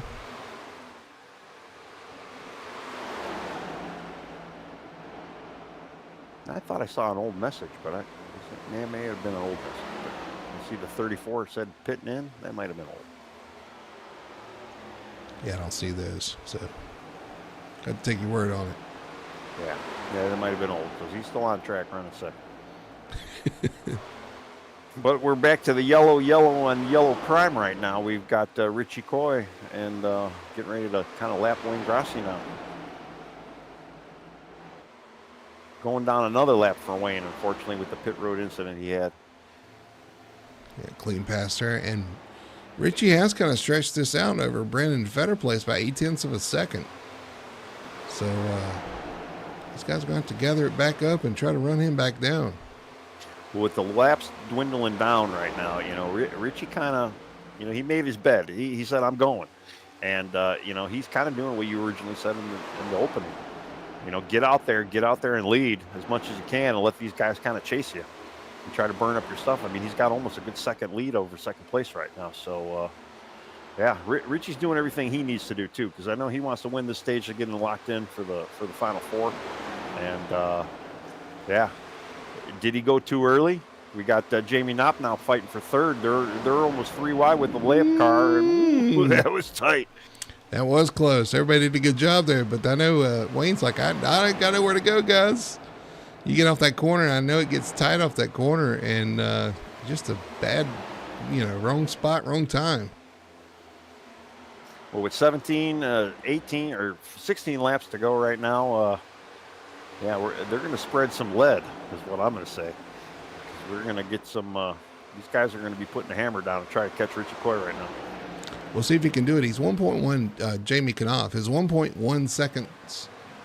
He's 1.1 second behind. Yeah, we're going to have to start kind of tracking up lap times too with the two of them to see who's got what right now. Jamie Knopf ran a 31.0, and Richie Coy also ran a 31 or 39. So Richie was running. Well, actually, now I'm looking at both of them. They both ran 39s last lap. So yeah, I was gonna say Jamie was getting around lap cars and passing seconds. So we'll see what he's got this time by. Yeah, because Richie got enough too. I mean, again, we talked about fuel. Got enough gas. Probably so, I would say, if you're moving right now. I think you got to know at this point. Good. I would imagine, yeah, they have to. But is Richie slowly pulling away, or is Jamie starting to catch him? That's the bigger question. 15 laps to go here.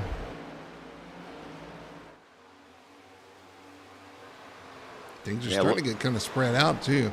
Jamie Knopf, he was able to pass Brandon Fetterplace for seconds, kind of pulled away from that battle.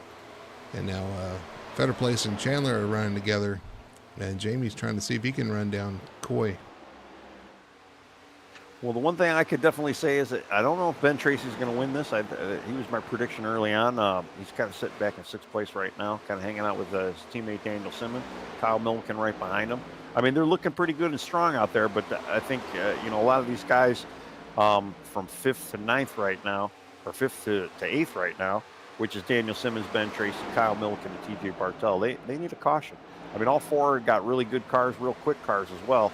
But they need a caution to make this happen. I don't see that caution happening, unfortunately. We've been clean and green so far. Here at Las Vegas, we've got 13 laps to go for the Victory Fuel Cup Series, Full Throttle Sim Racing. Yeah, they've kept it green and clean. Clean and green. Clean and green. Something like that, yeah. I mean, honestly, that's the bet to have made, though, in Vegas. Would this race have stayed clean? We saw it yesterday, too. We had very minimal accidents in the real race. The end didn't finished on a green flag, surprisingly. But yeah, and I say surprisingly not because of a wreck, but just surprisingly that no caution was thrown for something, that didn't need a caution being thrown. But yeah, Vegas kind of does that. And somebody that just snuck up, Gordon Fraley.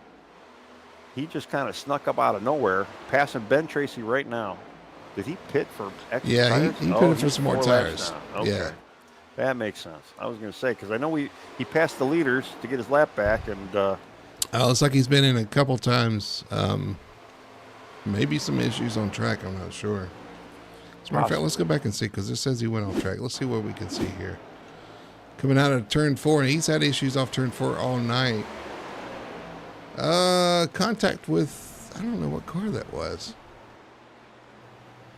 Let's go back and look at that. He kept it straight, but had some contact with somebody coming off the corner.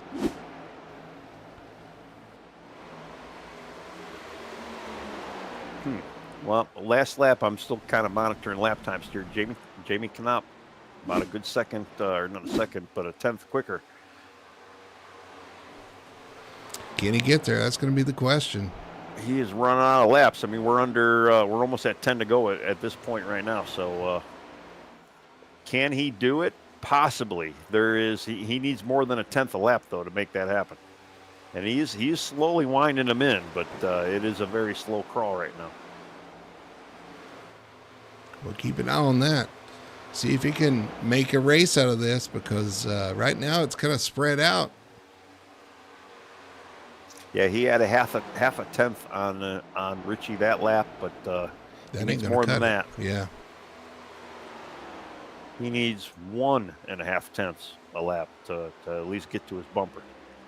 And 2, we always talk about the 1 second rule, where if you're 1 second, you might pick up the draft. True. He's really not even there yet. I mean, he's close, but he's not fully in Richie's draft. Well, he had a little moment, I think, through 1 and 2 there. No, actually, He had a really good 1 and 2. I was surprised. Lucky he got out of shape, but he had a really good run through 1 and 2.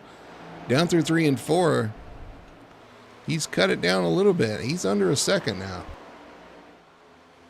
Yeah, he had a very marginal better lap than Richie that lap. So Jamie's doing everything he's got to be doing right now. He just needs to squeeze a little bit more, maybe a little luck with Richie getting a little loose. Although Richie's been looking pretty solid out there. I mean, a lot of times too we see him get a little loose, a little tight, but that car looks pretty dialed in right now. And that probably was the right strategy, though. Get out in front, kind of get that lead, get that second group. Kind of spread away from that group. He's starting to cut in there. He had to I thought he had to check up a little bit for the lap car, but actually I think it kind of helped him. He got a little draft down the front stretch, and he's going to be able to close in a little bit closer to the 19 of Coy. Yeah, he's down to 8/10 now, and with only 5 to go, though. He's got a tall order ahead of him, but it's not undoable. Or he can get there. Now Coy's going to try to get that draft. He's got it under 6/10. Now he's going to start getting that draft. Yeah, well, Jamie had a really good exit of 4 right there, and you could visually see how much he closed in on Richie, and he's going to be knocking on Richie's door, I think, with another lap or 5/10, under 5/10. He's getting there. 5 laps to go here, coming to 4 to go. It's going to be a nail biter. Yeah, well, and that shows you too how that draft works. You get within that 1 second range, and it's almost like somebody threw a little turbocharger on you, and you get that little bitty boost. Now the big thing too is you got to make sure that once you actually get to his bumper, you don't get stalled out or you don't get washed out, and it takes a lot of downforce off the nose of your car, and you want to try and be able to make that undercut, try to get under him. He's there. 4 laps to go. He's there already. He's running a little bit higher line through 3 and 4, and he's really carrying a lot of speed. But you got to watch it. That dirty air can make you push, but he is there. And we have a race for the lead. 3 laps to go here at Las Vegas. Yeah, Richie definitely did not want to see that happening, but that's his reality right now. He's going to have to take that high line away from him, though. I hate to say it. Down the backstretch, looks like Richie Coy's fading low. He's going to fade low and give him the high side, but Richie's going to try to move up and dirty the air for him. Yeah, Richie needs to stay on that outside. He's got to kind of take that line away from him, and it's not necessarily blocking, but he's got to be able to kind of put his car where Jamie wants to be, and kind of prevent Jamie from getting by him. 2 laps to go. Through 1 and 2. It's all about what lane you choose. Down the backstretch. Where are they going to go in 3? Yeah, and as we saw too with Jamie, Jamie was able to catch Richie pretty good. He got into that little buffer zone, but now that he's a 1/10 to 2/10 off his bumper, he does not have enough steam. It looks like to kind of launch past him. And white flag. Waiting for 1 lap to go. Waiting for that top lane open, maybe make a ditch move, try to get it done. He's going to try to get the run down the backstretch off the top lane. He looks like he does. He's going to look. Where's he going to look? He's going to look to the bottom. He's going to ship it in there, side by side, through 3 and 4. No contact. Looks like Richie Coy. He's going to hold him off. Richie Coy wins here in Las Vegas. Wow. Well, Richie did everything he needed to do. He was able to protect that outside line, and that got him the win tonight. That was some really clean, sportsmanlike driving by the 48 of Knopf. He could have shipped it in there and really just kind of moved him out of the way and kept going. Decided not to do that. Richie Coy takes home the win. Fetter Place is going to finish in 3rd. Chandler 4th, and Simmons comes home P5. Well, I'm going to tell you, if this was last week, Jamie probably would have done exactly what you said. Well, he would have, yeah. Well, he may have not needed to last week, but with the run he had last week, Richie really wanted that win. He started moving over and moving around, trying to make sure he didn't give up that win, because this moves him into the championship 4. This means a lot more to him than it would have to Jamie, because unfortunately Jamie's out of the playoffs. So this locks Richie Coy into the championship 4. Yep. Brandon Fetter placed 3rd. And then Jeff Chandler coming in fourth. I don't know. We'll put up the board here Yeah, let's look at before I the get too results here. far ahead. There you go. So Feder placed in third, Jeff Chandler fourth, and Daniel Simmons comes home in fifth place. You got Ben Tracy in the 33. He finishes sixth. Cal Milliken finishes seventh spot. TJ Bartell in eighth. Joshua Johnson ninth. And James Wallace finishing out your top 10. And we've got Lane Allen finishing 11th in the 14th. Sherwood Williford 12th in the number 5. Brian Dublé 13th. Alan Crowell 14th. Wayne Grossi with the pit road penalty 15th. Ryan Hedrick 16th, 3 laps down. Gordon Fraley 3 laps down as well, 17th. Colton Gum and James Torrey rounding out 18th and 19th. Early removal from the servers. So I'll just leave it at that. Well, when removal. They removed themselves. We didn't Remove do it. themselves. Right, exactly. All right, let's No fuel. No fuel mileage, though. That's what I'm more shocked about than anything. So save that question for me. Well, I will. Speaking of fuel, just a reminder to go to drinkvictory.com, use code FTSR for 10% off your order. Victory Fuel is a proud sponsor of the Victory Fuel Cup Series here at FTSR, and we are proud to have them on board as well. Great group of people, great product. You guys got to check it out. Again, drinkvictory.com. Use code FTSR, 10% off your order, and you'll be glad you did. Get that. Again, I can't say enough good things about the company and the product. It's a really good product, really enjoyable, really refreshing. So happy to have them on board, and we'll go ahead and shift over to our post-race show presented by Victory Fuel. See if we can pull in one of our top 3 finishers here.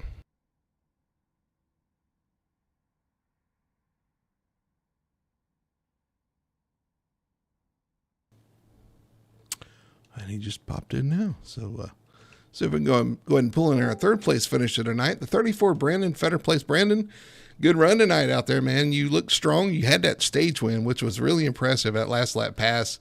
What more did you need there at the end to really be in the same zip code, I guess, with the 48 and the 19? Probably not running as hard as I did in the beginning of that run.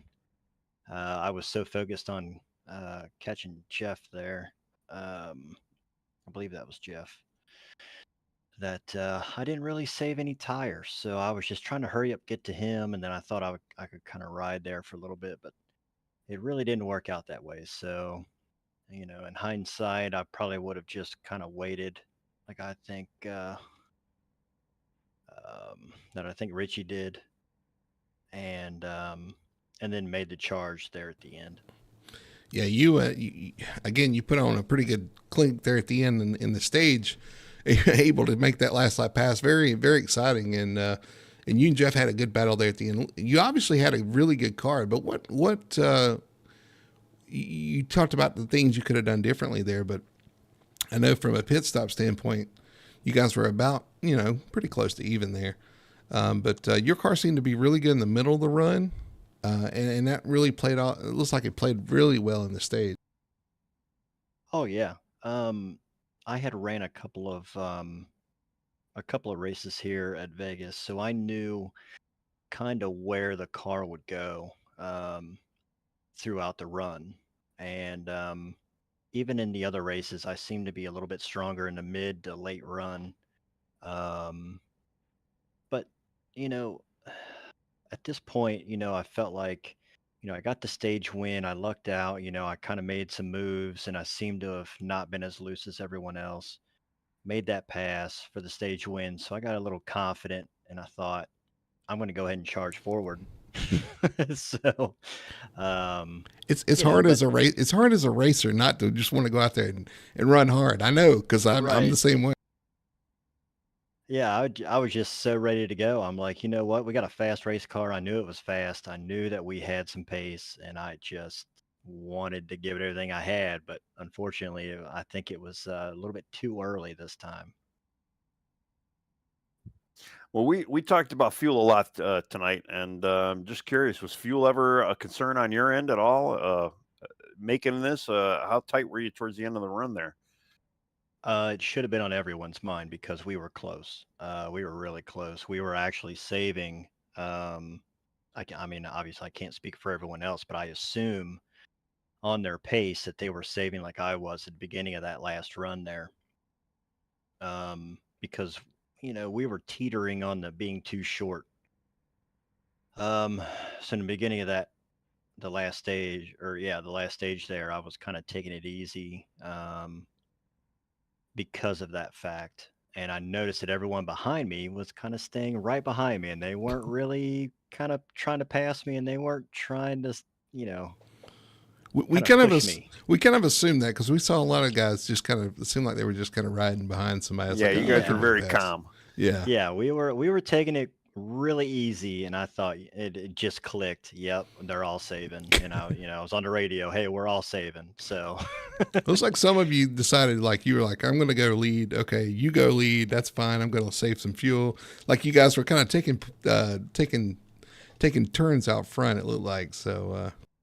yeah, I knew for me personally, especially in the middle to late run, it was terrible being on the bottom.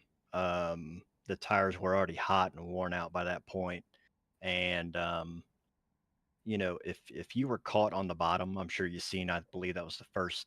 Was that the first half of the second stage where I got caught on the bottom, and everyone just started passing me on the high side? It was just because the cars were not that good on the bottom after like 20 laps. So Yeah, you you really had to guard that high lane. didn't want to get caught down there. I understand that. Yeah, for Right. sure. You get freight trained. But hey, listen, still a third place finish. I know you were joking with some of the guys in Discord earlier about having a shot. Man, you did. You had a shot. You had a really strong car out there and almost pulled it off, but just a little short. But it's still a third place, a solid finish tonight, a good showing, a stage win. Again, congratulations. Had a great run. I'm going to hand you the mic there and let you do your shout outs or your sponsor plugs. The floor is yours. I appreciate it. Thanks to Bowie Esports, obviously the team, for everything that we do during the week. Special thanks. I think I keep forgetting to mention them. Elevated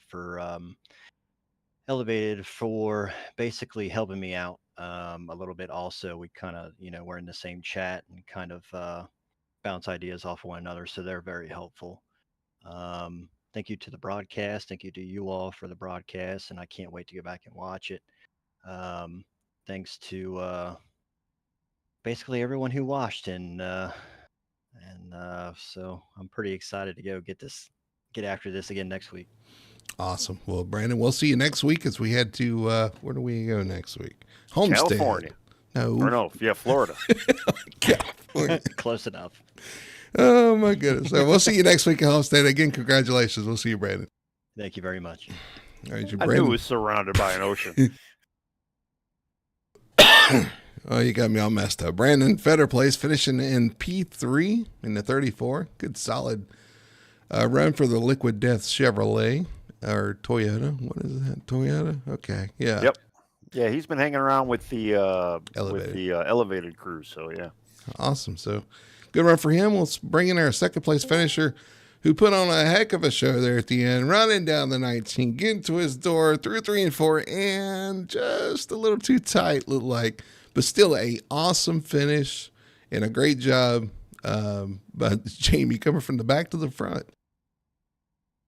Yeah, thank you. Yeah, we had a real good car, especially on the long run, and I think I showed it right there in that second stage, or after the first stage, where I drove from the rear to the lead, and then was pulling away before we pitted, and then had fresher tires and got the lead back, and just riding out front, and then the lap car there come by me on the very top and made me get real loose, and so I lost the lead, and then I rode behind in second for a few laps, and I was trying to get the lead back and got loose and about hit the wall. And then I think the next time I did get loose and hit the wall. So I'm like, man, how many times am I going to give this race away?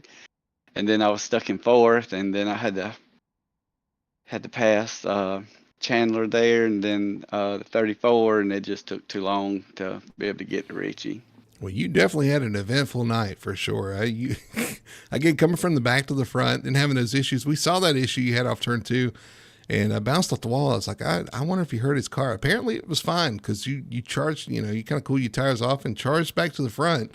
Gave Richie a run for his money, but man, it's so tough to pass here on the bottom, especially through 3 and 4. When you got there, we saw Richie moving around trying to get, keep the air, take your air away and all that stuff. And it was a heck of a battle. But man, just talk about, I mean, I don't know what, looking at it, I don't know what else you could have done there. Well, I do, but we're about 2 or 3 to go right there. He moved up and then he stayed up there like every run after that. And I kept thinking, he had a little gap, he would move back down, but then he didn't. So then I'm like, man, I should have rolled the bottom because it looked like he couldn't run the top good as me. And he said that was like the first few laps he was running. He was trying to figure it out, while he was going. But so I could run the top and then cut back across down to the bottom. So I was like, man, I should have went to the bottom. I could have, pulled up beside him there. Man, it would have took 3 or 4 laps maybe to get by him on the bottom, but because it looked like he was tight up off of 4, just from my view. But yeah, it was a heck of a battle earlier in the spring. Me and him was side by side, I think, for the win, and we were side by side for the win right there. So I think we should run Vegas every week. Well, I think you said the same thing about Kansas, didn't you? Yeah, Kansas and Vegas, they put on the best show, and They driving, it's the 2 best on the sim. They do put on a good show for sure. And Tony, I'm sure you got some to add here. Well, yeah, I've got gas as a question. Oh. Yeah. I'll say, Jamie, I mean, congratulations on second. I mean, yeah, you almost had it over Richie. But after the stage, yeah, you take the lead, like you said, but you stayed out almost 2 laps longer.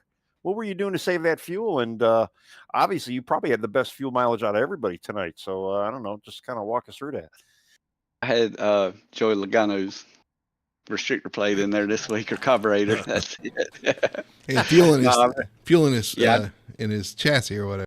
Yeah, we had a foot longer fuel line. No, I just ran 5th gear the whole time, and then that helped me save my right rear. It made me a little tight on entry, but I could just, I could commit to the throttle a lot better than everybody else. And I'm surprised nobody, heard my car, which they might not could over theirs, because everybody I'd pass, it sounded like they was turning 10,000 more RPMs than me, because you could tell they were in 4th gear. But I think that helped save my right rear a little bit and helped me on the long run, and it definitely saved gas.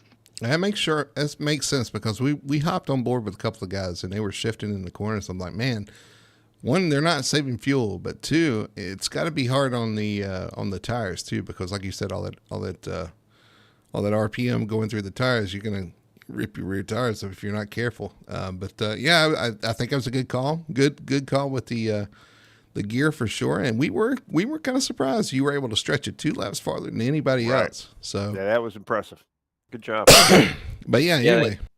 At Kansas, I got it was about the same amount of laps she was needing to save that we were here. So I said, I'm gonna come around top off, because if I don't, then I'll just ride, then the people are gonna drive by me anyway. And then that's what caused the big wreck at Kansas. Everybody was trying to save and some people wasn't, and then it was just, nowhere to go and people bouncing off each other. So I said, I'm just gonna start in the back and then run 5th and top it off with gas. I think it was 0.3 more. I'm not sure how much, maybe a half a lap or something, but I think the 5th gear helped more than anything.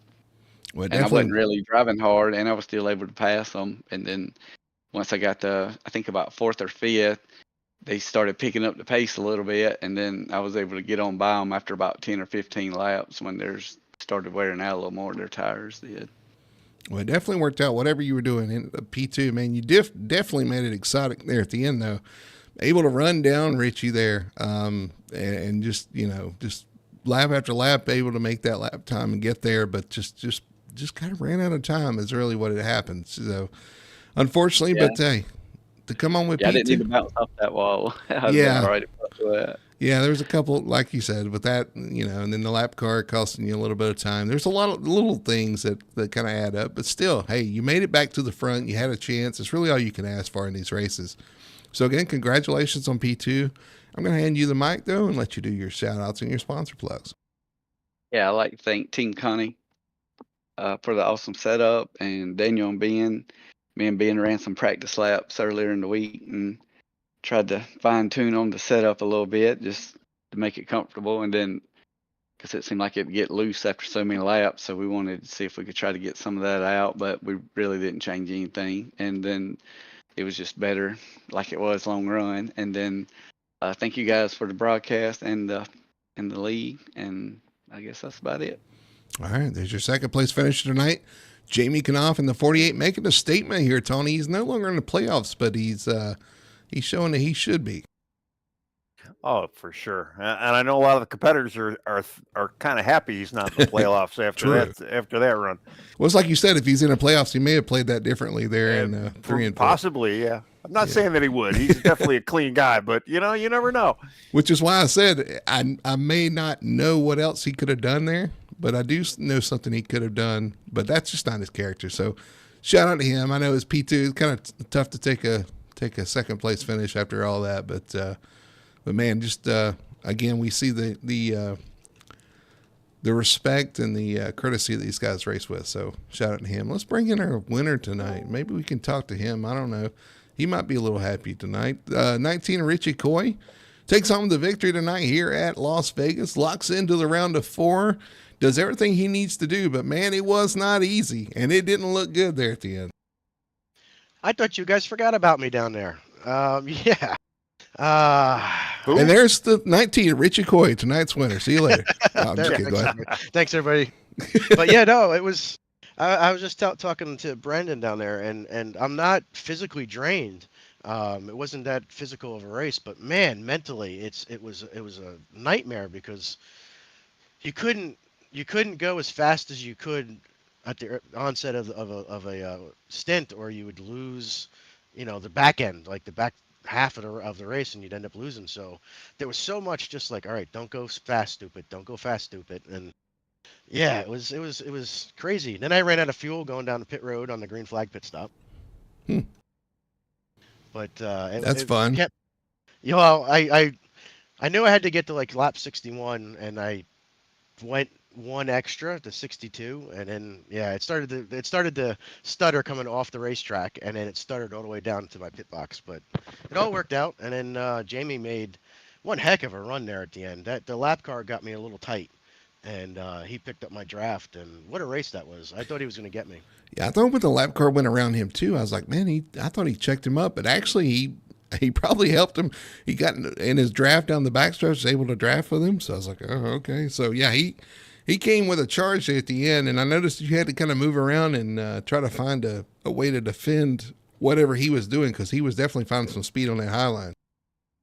Yeah, and that was if he's catching me and I'm doing the same thing and he's catching me, I had to find something a little bit different to find some speed. And I moved up a little bit in 3 and 4. I tried to stay down low in 1 and 2 because he was still running down there. But I was moving up to try to, if he did get a run under me, I felt that I could get a better run off on the middle groove.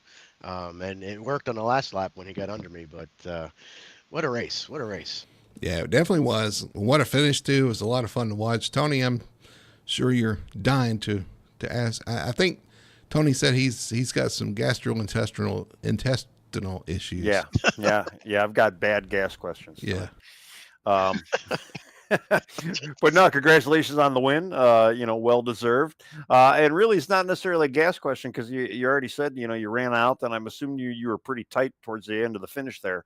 But did you feel dirty having to run the high line to hold that lead position? I mean, you're such a low line guy, and we were even talking on the broadcast. I go, the only way he's got to take that line away from Jamie to keep it.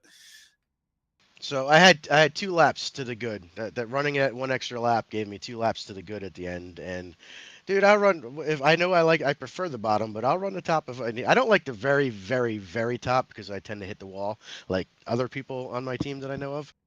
But I don't mind the middle lane because at least then there's like an extra lane for me to. I can't believe he's talking about me like that. Yeah, he's talking about me because I like to run because I like to brush the wall. Well, you picking on me, I'm gonna pick right back on you. But yeah, I don't mind. Like I said, I knew I had to do something in order to take away something from him. Otherwise, he was just gonna probably drive right around me. Yeah, absolutely. And I even saw it when you saw him coming. You was like, okay, I needed to change it up, and I'm sure that's just part of it, man. but it was a good solid race. We knew you had a good long run speed. We thought maybe you went a little too early there. You kind of broke out and pulled away from everybody. I was like, wow, okay, he's just going to ride out front by himself. But here come the 48. Made a race out of it. But very entertaining. Very good run, though. That's going to lock you into the championship 4. So I guess you don't have to worry about Homestead and Martinsville coming up, huh? Well, I wouldn't mind getting a couple extra. Well, it doesn't even matter, but maybe we can win one of them and keep other people from getting locked in. But yeah, it's going to be a nice, relaxing. I get to go into Martinsville being relaxed, which is one of my favorite tracks anyway. So it's nice to get locked in early and not have to worry about the next 2 rounds. Well, again, a good solid finish tonight. I'd say solid. That was a good win tonight. So congratulations on the win tonight. Looking forward to next week at Homestead. I'm going to hand you the mic there and let you do your things, your shout out and your sponsor plugs. By the way, we did call your car the Lucky Lemon car tonight, and yeah, it was different seeing you in yellow. Yeah, that's one of my favorite flavors for Victory Fuel. I figured I'd throw out something a little different tonight with the Lucky Lemon, and we're 1 for 1 with it. So I was going to say you might have to bring it back at Phoenix. I heard it's one of your top 3 favorite flavors. It is one of my top 3 favorite flavors. But yeah, maybe we'll have to brush it off for Phoenix. I did have a purple potion scheme, but it didn't really work out well for me when I ran that one. So we'll have to see how the next 2 races go, and we'll pick which one we go with. But first and foremost, I got to thank Tony's mom and dad for watching. They watch every week, so shout out. They're out tonight. Well, then they'll watch it back. I bet they probably still text him.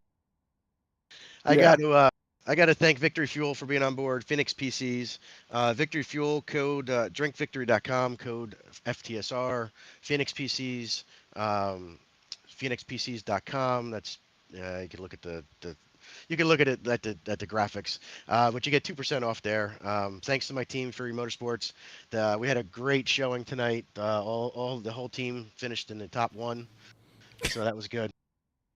But yeah, I kid though. I got to thank my guys on my team. They support me and we do a lot together. So thank you guys for broadcasting. I'm sure it was a spicy broadcast. Can't wait to watch it back. And thanks guys.